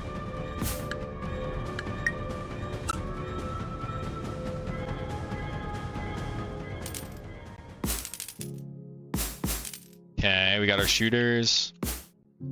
Yeah, maybe we can give it back a little bit of bank, and they are glowing, but still something. I don't know if they just aren't red enough, but I think it is just the purpliness of the background with them being kind of purple. They just really don't stand out. I think that whoa, and this number is way too high. Whatever. I think it's like 0.4 or something too high.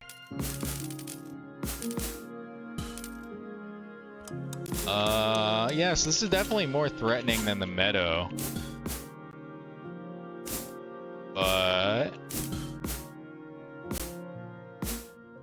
Wait, is this Rat King again? What level are we on?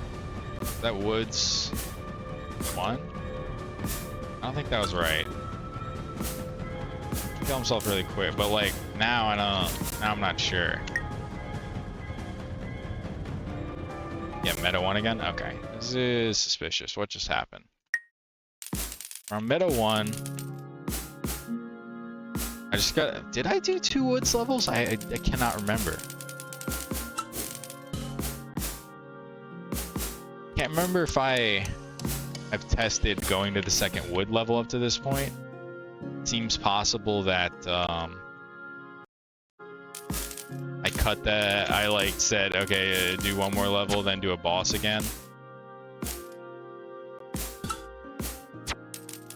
Oh, it's nice that the spline, when I switch the spline world mass to be correct, it's like actually like dumping batches of coins where it would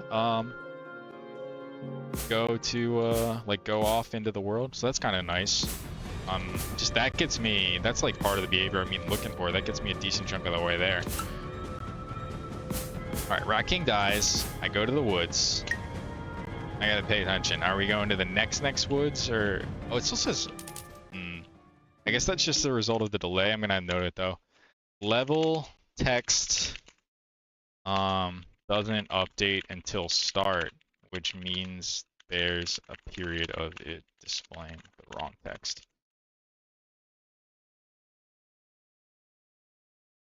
Okay. Okay, we got our shooters. Still not very noticeable. Oh, and now our guys are too high, really? I thought I moved them down. Maybe I didn't move these guys down? I don't remember. Are the other guys in the right place? No, they're also too high.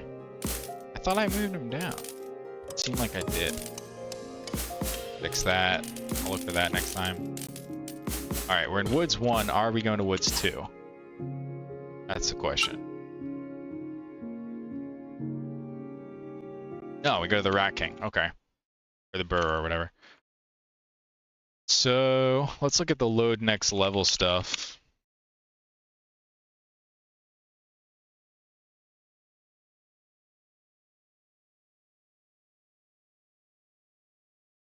Load scene, maybe? No, it's load level. Switch level? I know I have a component that's like change level. Something that's like those like green boxes that I have a component on them that's responsible for switching the level. Let's just go to the green boxes.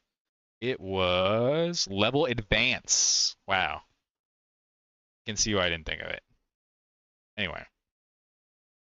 On level advance. How does it? I guess it's just whatever is listening to this.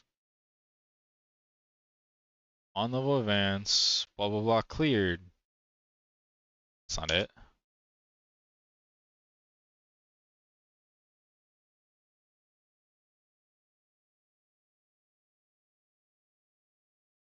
Okay, we're getting there.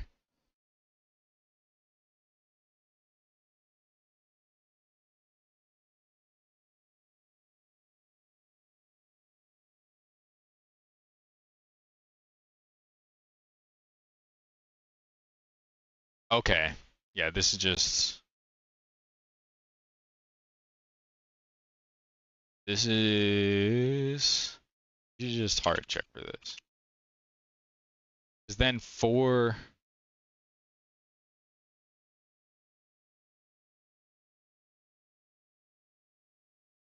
Yeah. So this should just check for 2.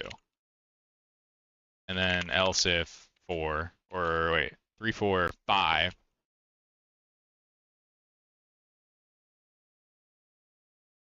So I would need to have this secondary check in here anyway to determine what boss I want to spawn, which for now is just going to be B-boss at level 5. But yeah, so what was happening is for mod 2, I was saying, okay, level index 2. Oh wait, if it's an index. Yeah, 3, 4, this would be 5. So level index 2, mod 2, gives you 0, which was triggering the boss. Makes sense for the first one. But then 2 more levels is just Woods 2. That's not actually what we want. But in doing this, we might have also gotten the next task. So let's see if that's the case.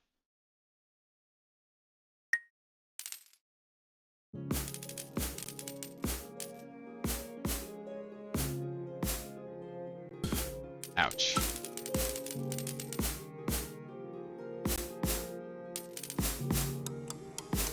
This chicken density is absurd. That's what you get when you squish everything down.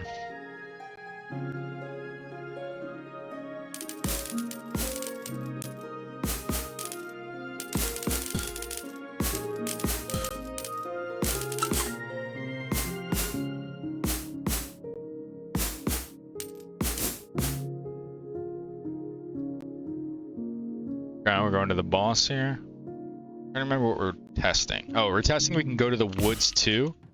And beyond that, we actually should be able to go to the B-boss after Woods 2.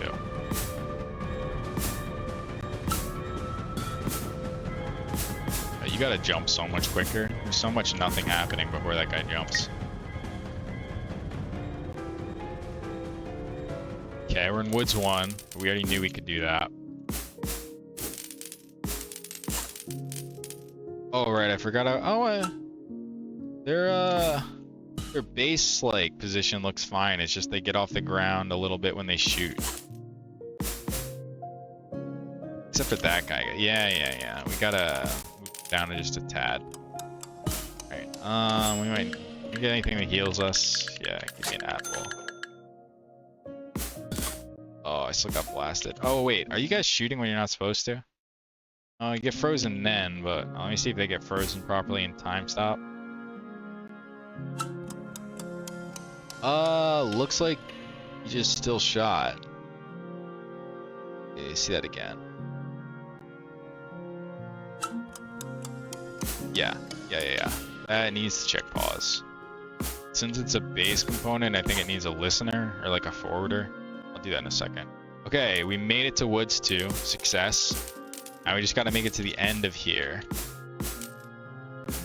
And see if B-Boss is what we're hit with. Those should probably be... Ooh. Blasted me there.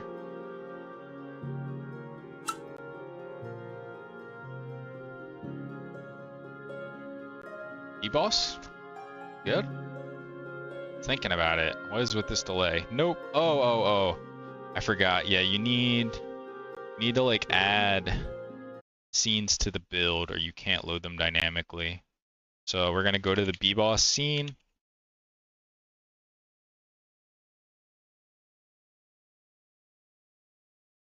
And add open scenes there. Now it's in the build. Head back to main. Okay. We're gonna let's fix up those platforms while we're thinking about it. This frequency is way too high. This burrowers just need to be brought down a little bit.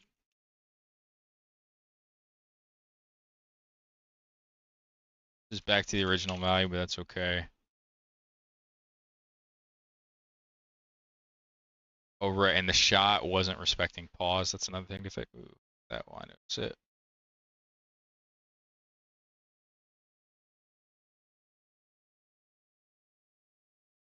Did I already move this? I think so.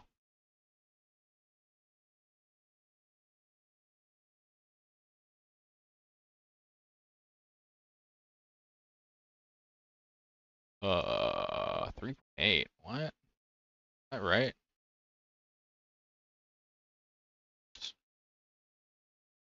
0.75, not 85. And 1.75. That makes sense. Going back to the original values there. Should be 0.75. Yeah.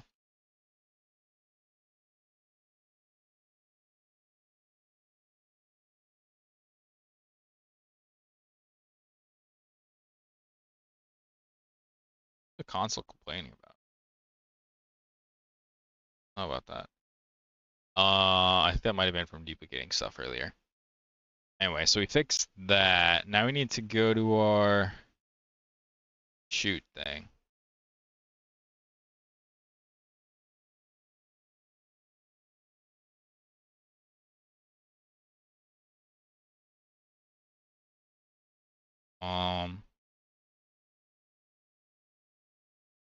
The shoot target thing needs to respect pause. So we're just gonna add a new script.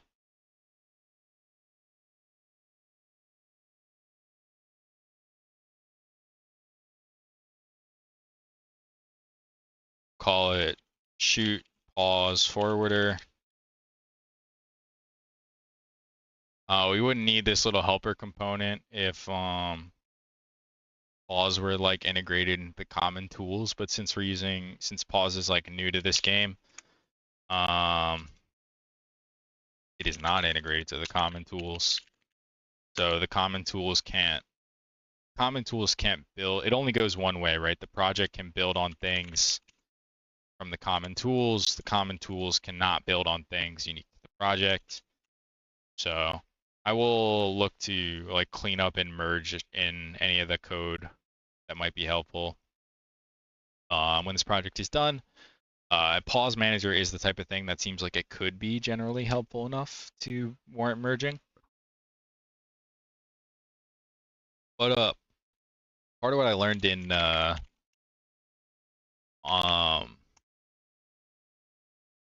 dealing with the player controller is that like an amalgamation of like little reusable components is not always the best answer. Where I went from a setup where like 6 different components each own a small part of the player controller to like only 2 or 3, and it's just being simpler and more controlled, more deterministic. So yeah, I guess it's still worth doing, I think. It's still worth trying to find areas in which code can be generalized for reuse, but you don't want to go too far with that, or you'll try and, you know, you have a collection of toothpicks, you could build a bridge out of it, but you should probably just use like wood or stone. You know what I mean? Just because you have the thing available doesn't always mean it's going to be the best solution for whatever problem you're currently facing.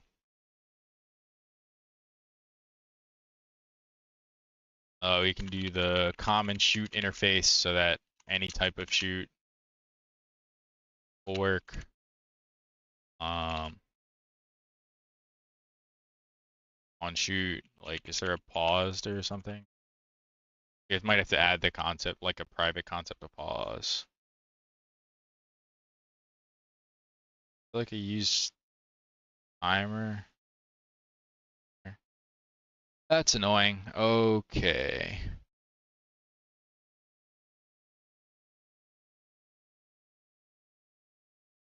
I guess I have to do this specific one. Surprised.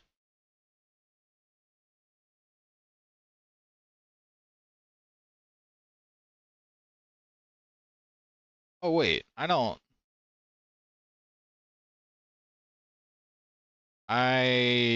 need a new thing. I don't need this. I'm gonna delete it. Shoot is just controlled by a timer, which we already have a helper component to pause. So all I need to do is add a timer pause listener and listen to enemy pause. No. And -1 just means this. Did I not delete the right thing? Shit. Version control to the rescue.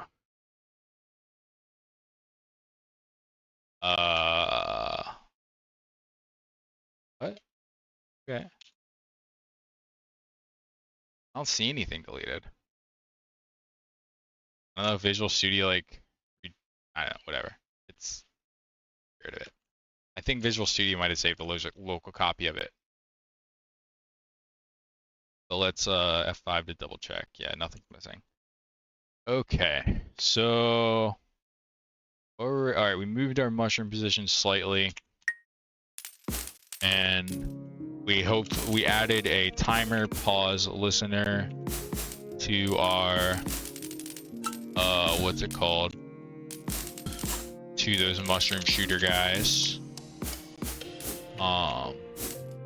The mushroom burrower, since the shooting is controlled by the burrower state machine, and that already has consideration for pause. We don't need to do anything there.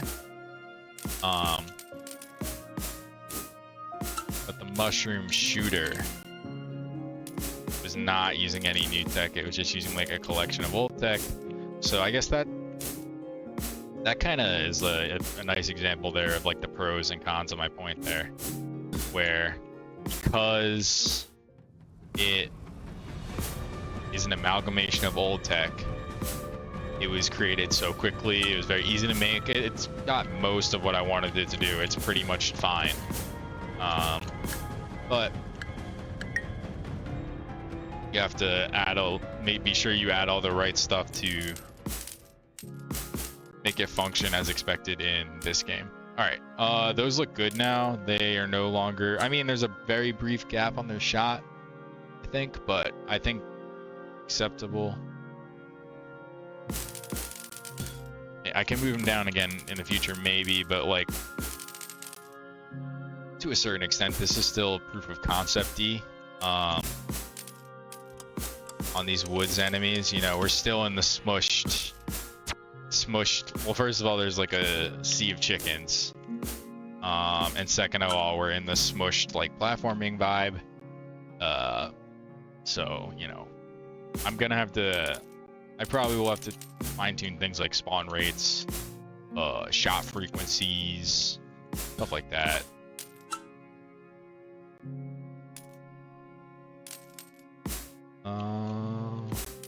You guys get me pretty good. He's like shooting at me. I mean, there still is the problem of these. Oh, you know what? These projectiles, I believe, have an animator on them that just like makes them kind of like pulse. But if you think about it, pulsing scale, so it's probably setting the scale immediately to 1, and it is not. Hey, B-Boss, we did it.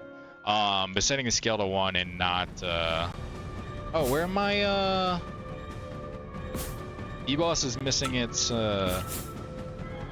one-way platform. It's probably just messed up in the one-way platform change. When I switched them from there's no hope. Oh, I might. Nah, yeah. Without the one-way platforms there, I was doomed. Okay. So let's review those projectile animators and see if we can increase the size. So we'll go to the mushroom shooter. Already have them open here. We'll find his mushroom projectile here. This is its animator. We have projectile idle. This up. Click on our projectile. Yep, scale is what's being messed with. Oh, not only is it's not only not going to 1.5, it's only going to 0.5, which is, I think that probably explains why it's just too small, not noticeable enough. So 0.5 might not even be necessary. Just to go to 1. So this is doing 1. I lost my window. This is 0.5, 0.4, so we'll go 1, like 0.8. 0.8. This will also make the effect more noticeable, hopefully. Really, this should be like 0.2, I think. I'll make it squishier. And then back to 1 for the end. Okay. So spawn goes to 1, and then this die needs to start at 1. Probably the sharp curve down is fine, I think. Okay. So that was the first thing, the projectile animator. What was the other thing? All right, the B-Boss. Actually, you know, let's sort of go through and see if our projectile change made those projectiles more noticeable. And then let's take the B-Boss as a separate thing, because I also saw some holes in the tile map. So we will, oh, that's not. The burrow projectile, I guess it's using the same thing. And it's pretty big.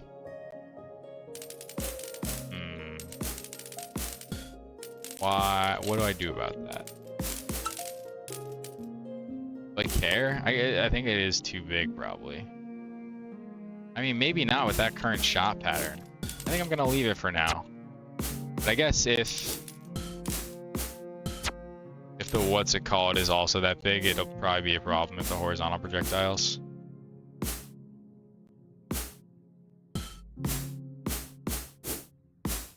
Oh yeah, it's everything is that big. I don't know if I care. I might just prefer it. We'll see it here in action.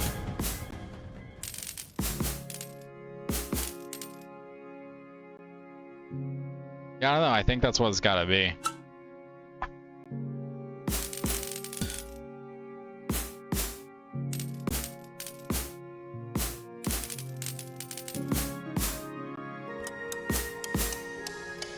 Oh, they should have an animator pause listener. Oh, and while I'm here, I don't think I ever checked. Yeah, it looks like... Is the shooting behavior fixed? I'm not sure. Projectiles definitely aren't going, but... I think we're fine. So let's throw... Yeah, let's maybe meet in the middle. The burrowers, that was bigger than I expected it to be. So 6 instead of 1, let's redo this at 0.75. Split the difference.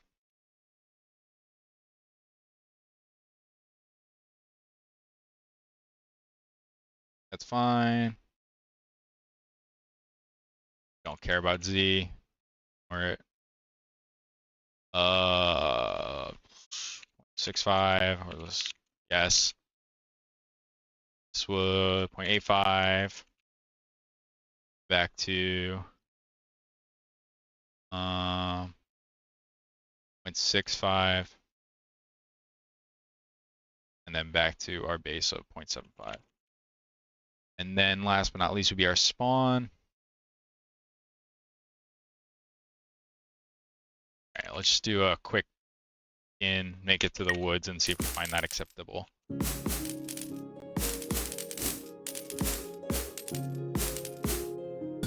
Ouch. Hopefully you see a burrower on the way up here. No burrower in level 1.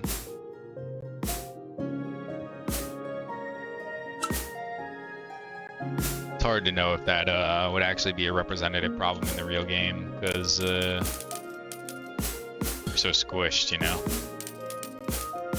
Not getting all the rolls we normally would get. That size seems fine to me. I want to make the burrower even bigger. I feel like he's like not out of the ground enough. View, burrower, size, and out of ground, offset.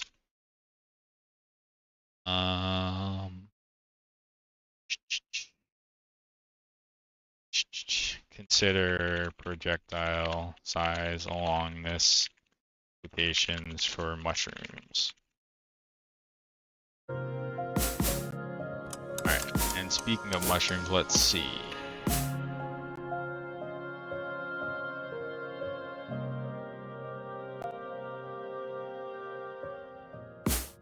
Yeah, it seems like a better fit on the burrower. I actually like that size a lot. It seems about right. Where it was kind of small before. Come in here and get this guy dead.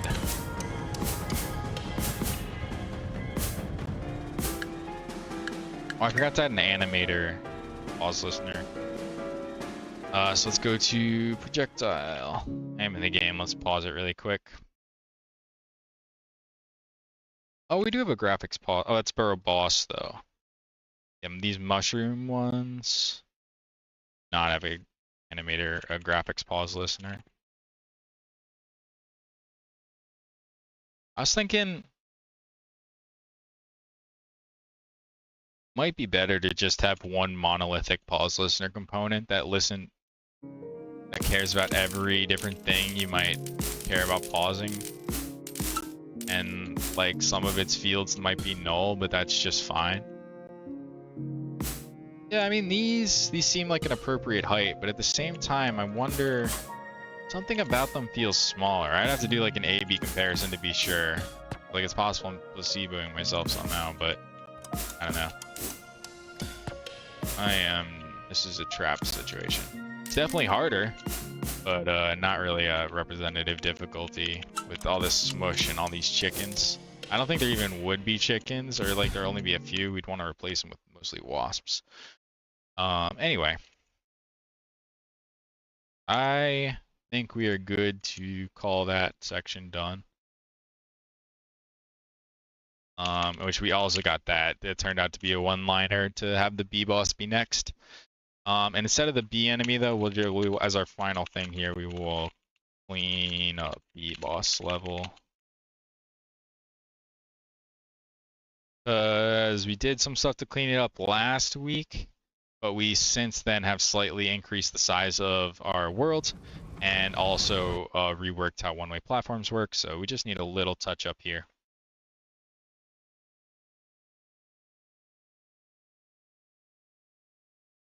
Really, we just grab our bucket fill tool. It's good enough for now. We do have some more decorations beyond these vines we can use, in addition to different variants of these vines. Also, I feel like the beehive should be in the post front. Where are you, beehive? Oh.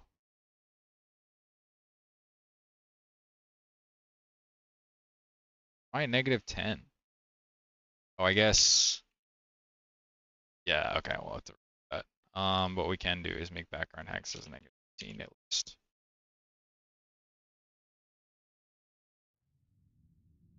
Okay. Oh, I guess we also need space below. What we'll do for that is just, I think just, oh, I didn't want to like that. I want to select this. We'll just pull this down, 1, and then also give it 1 on the bottom, or maybe 2, just to be safe.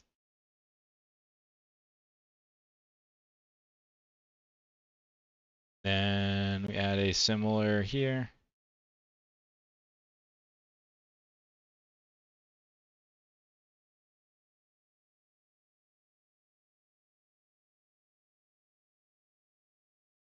Let me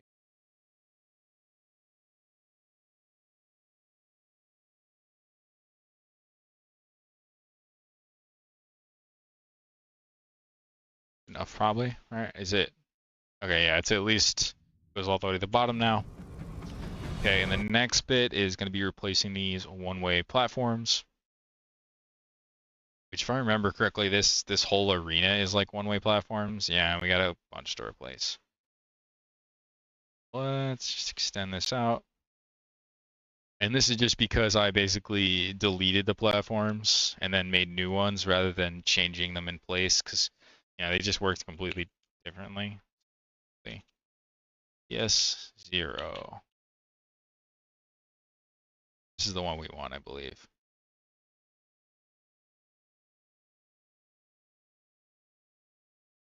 Okay, so 1 was at -486,822.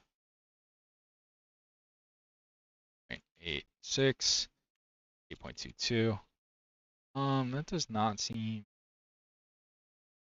right. I mean, I'm not gonna, let's just copy it right now and then oh, it needs to be negative, that's why.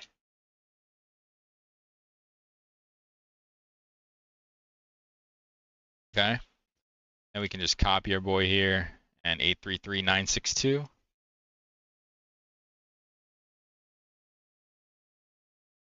It's fine, whatever. This isn't going to be perfect. We just want to get it back to functional. And technically, you can beat it without any of these platforms. -742, 3.62. But not really.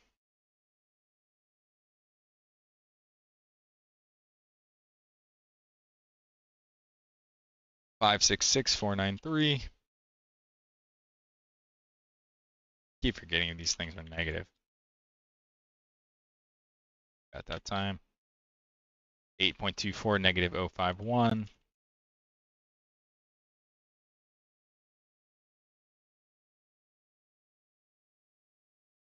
-221 -051. Was already at 051. 472,401.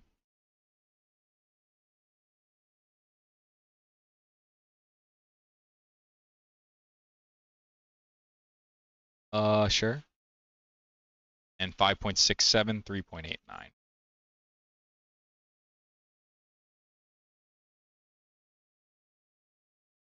Yeah, it doesn't line up quite like it did before, but we're back to functional.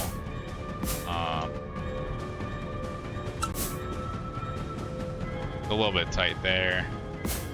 Probably need to just add a thinner platform, and we probably want to start spawning thinner platforms in the woods anyway.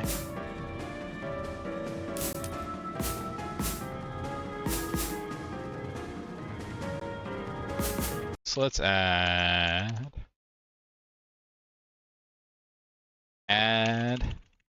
thinner one-way platform for woods. Use it for B-boss and realign those platforms.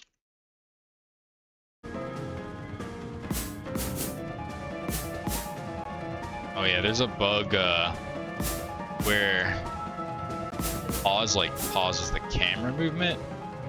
And so on unpause, it unpauses the camera movement and it doesn't take into account whether it was originally paused.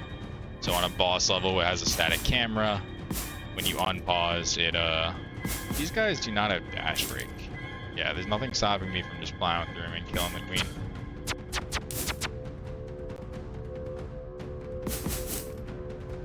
Gotcha.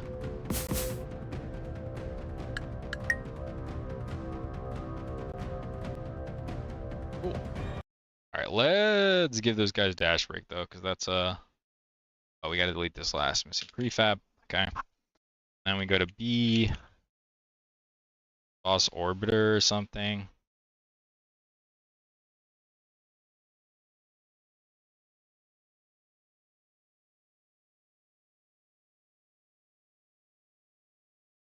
Let's go find it. It's the animator, assets, resources, prefabs, enemies, not under enemies, under bosses, B orbiter.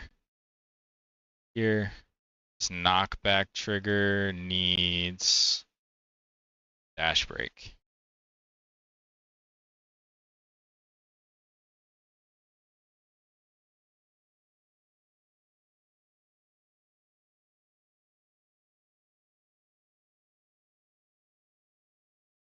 Give them all dash break for now.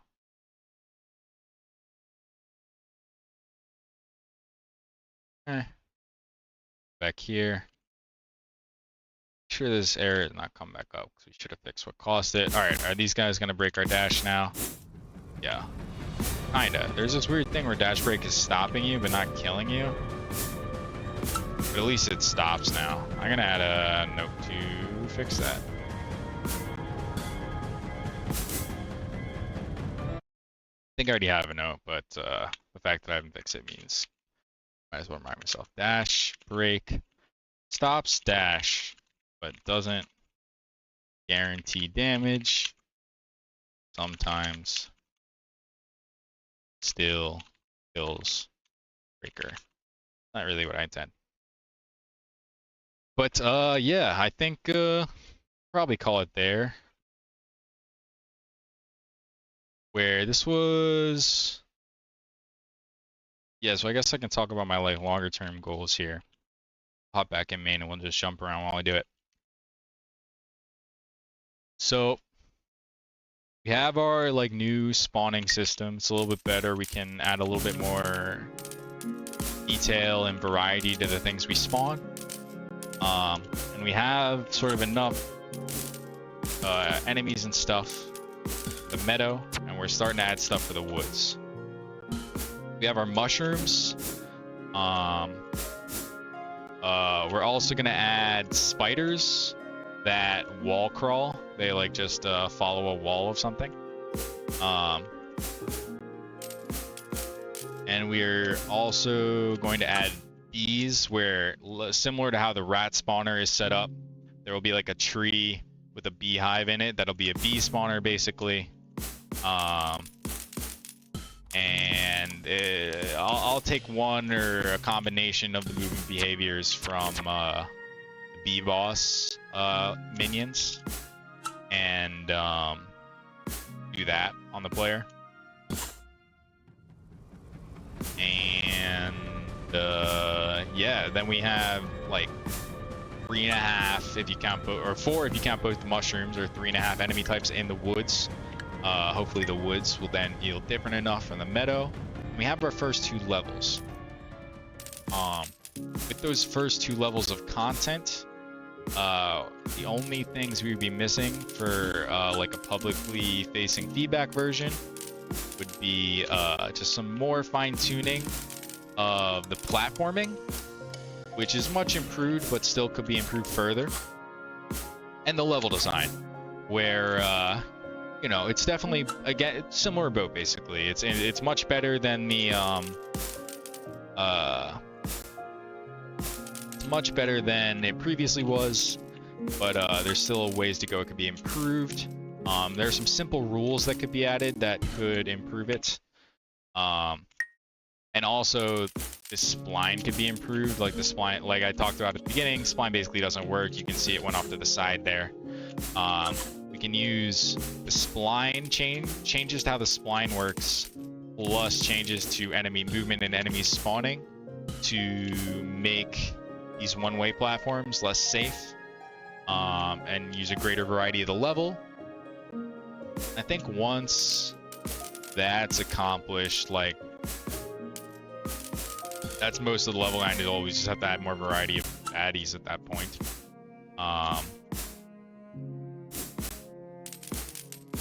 And also maybe another way to do it is like challenges I talked about, where you could like pick up some gem and like need to go pick up 3 gems for a bunch of treasure or something. Along with the spline rework, we're gonna rework the well, not even rework, because money has never been anything other than a proof of concept, really. No attempt has been made to like balance the design of how much money you get versus how much items cost. And in that money rework, we're also going to adjust our items, where I guess it's cool in theory that, you know, I can have a zillion items that are just like slight variations of each other. Like, it's nice that the technical system is set up to allow that, but I don't know, it's not that interesting, it's not that fun. A large portion of the items would only ever like activate 5 or 10% of the time. They're just too niche to make you feel happy about buying them, to make it feel like any changes happened when you buy them. So the broad strokes we're going to take there are making you get less coins, basically, much less coins.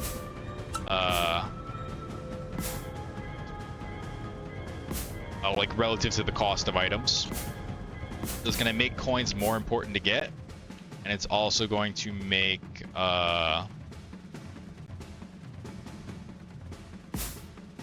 when you do get items, make them more impactful. So yeah, that's what the roadmap looking forward is like for me. This coming week, it's going to be more of those platforming tuning, level design tuning, and maybe we get to the items. If not, the items will bleed into next week, and then the following unit of work will just be a visual upgrade. Most importantly, lighting. Lighting can make a huge difference here. A lot of the problems I'm like trying to solve with glow, with emphasizing things, can be solved a lot more elegantly with lighting. And there are just a lot of opportunities to improve the visuals, especially in the sprite grow we have like going on here. It just grew past me because it's on a simple timer, but if we had this such that it was always growing in the top of the screen, similar to how the vine works, that would be nice. And I think we want the vine to use this same like sprite bending tech to just make it look more varied and interesting, instead of it's mostly a straight line at this point. Anyway, yeah, so pretty good progress on the woods level tonight. It just needs, I think, some more rounds of platforms that take more advantage of it, that add in more enemy types, and then the second boss of the spider. And then we are ready content-wise for the first 2 levels, which is, I guess, 40% done the content. Which is, it sounds like not a lot, but it is sort of a 40% done the content doesn't mean 40% done the game. I think we're well more than 40% done now. All these guts that we've been working on, the fact that I can just draw some platforms, hook up some quick prefab references, and boom, we have like a new level basically. Those like guts, those foundational systems have what we've been working on all this time, where it feels like there's not that much visible progress, but it's progress in the internal systems. And now that those internal systems are in a pretty solid state, it's just going to be adding some content and polishing as much as I can to the finish line. So thanks for tuning in if you did. Playable version of this game, I've been saying 2 to 3 weeks for a bit. I think we're at the point where I can say 2 weeks. We should have the game up in 2 weeks with that first level design unit being the next version, and then the second unit will be that visual polish unit. And once those 2 units are done, we're gonna publicly release a feedback version.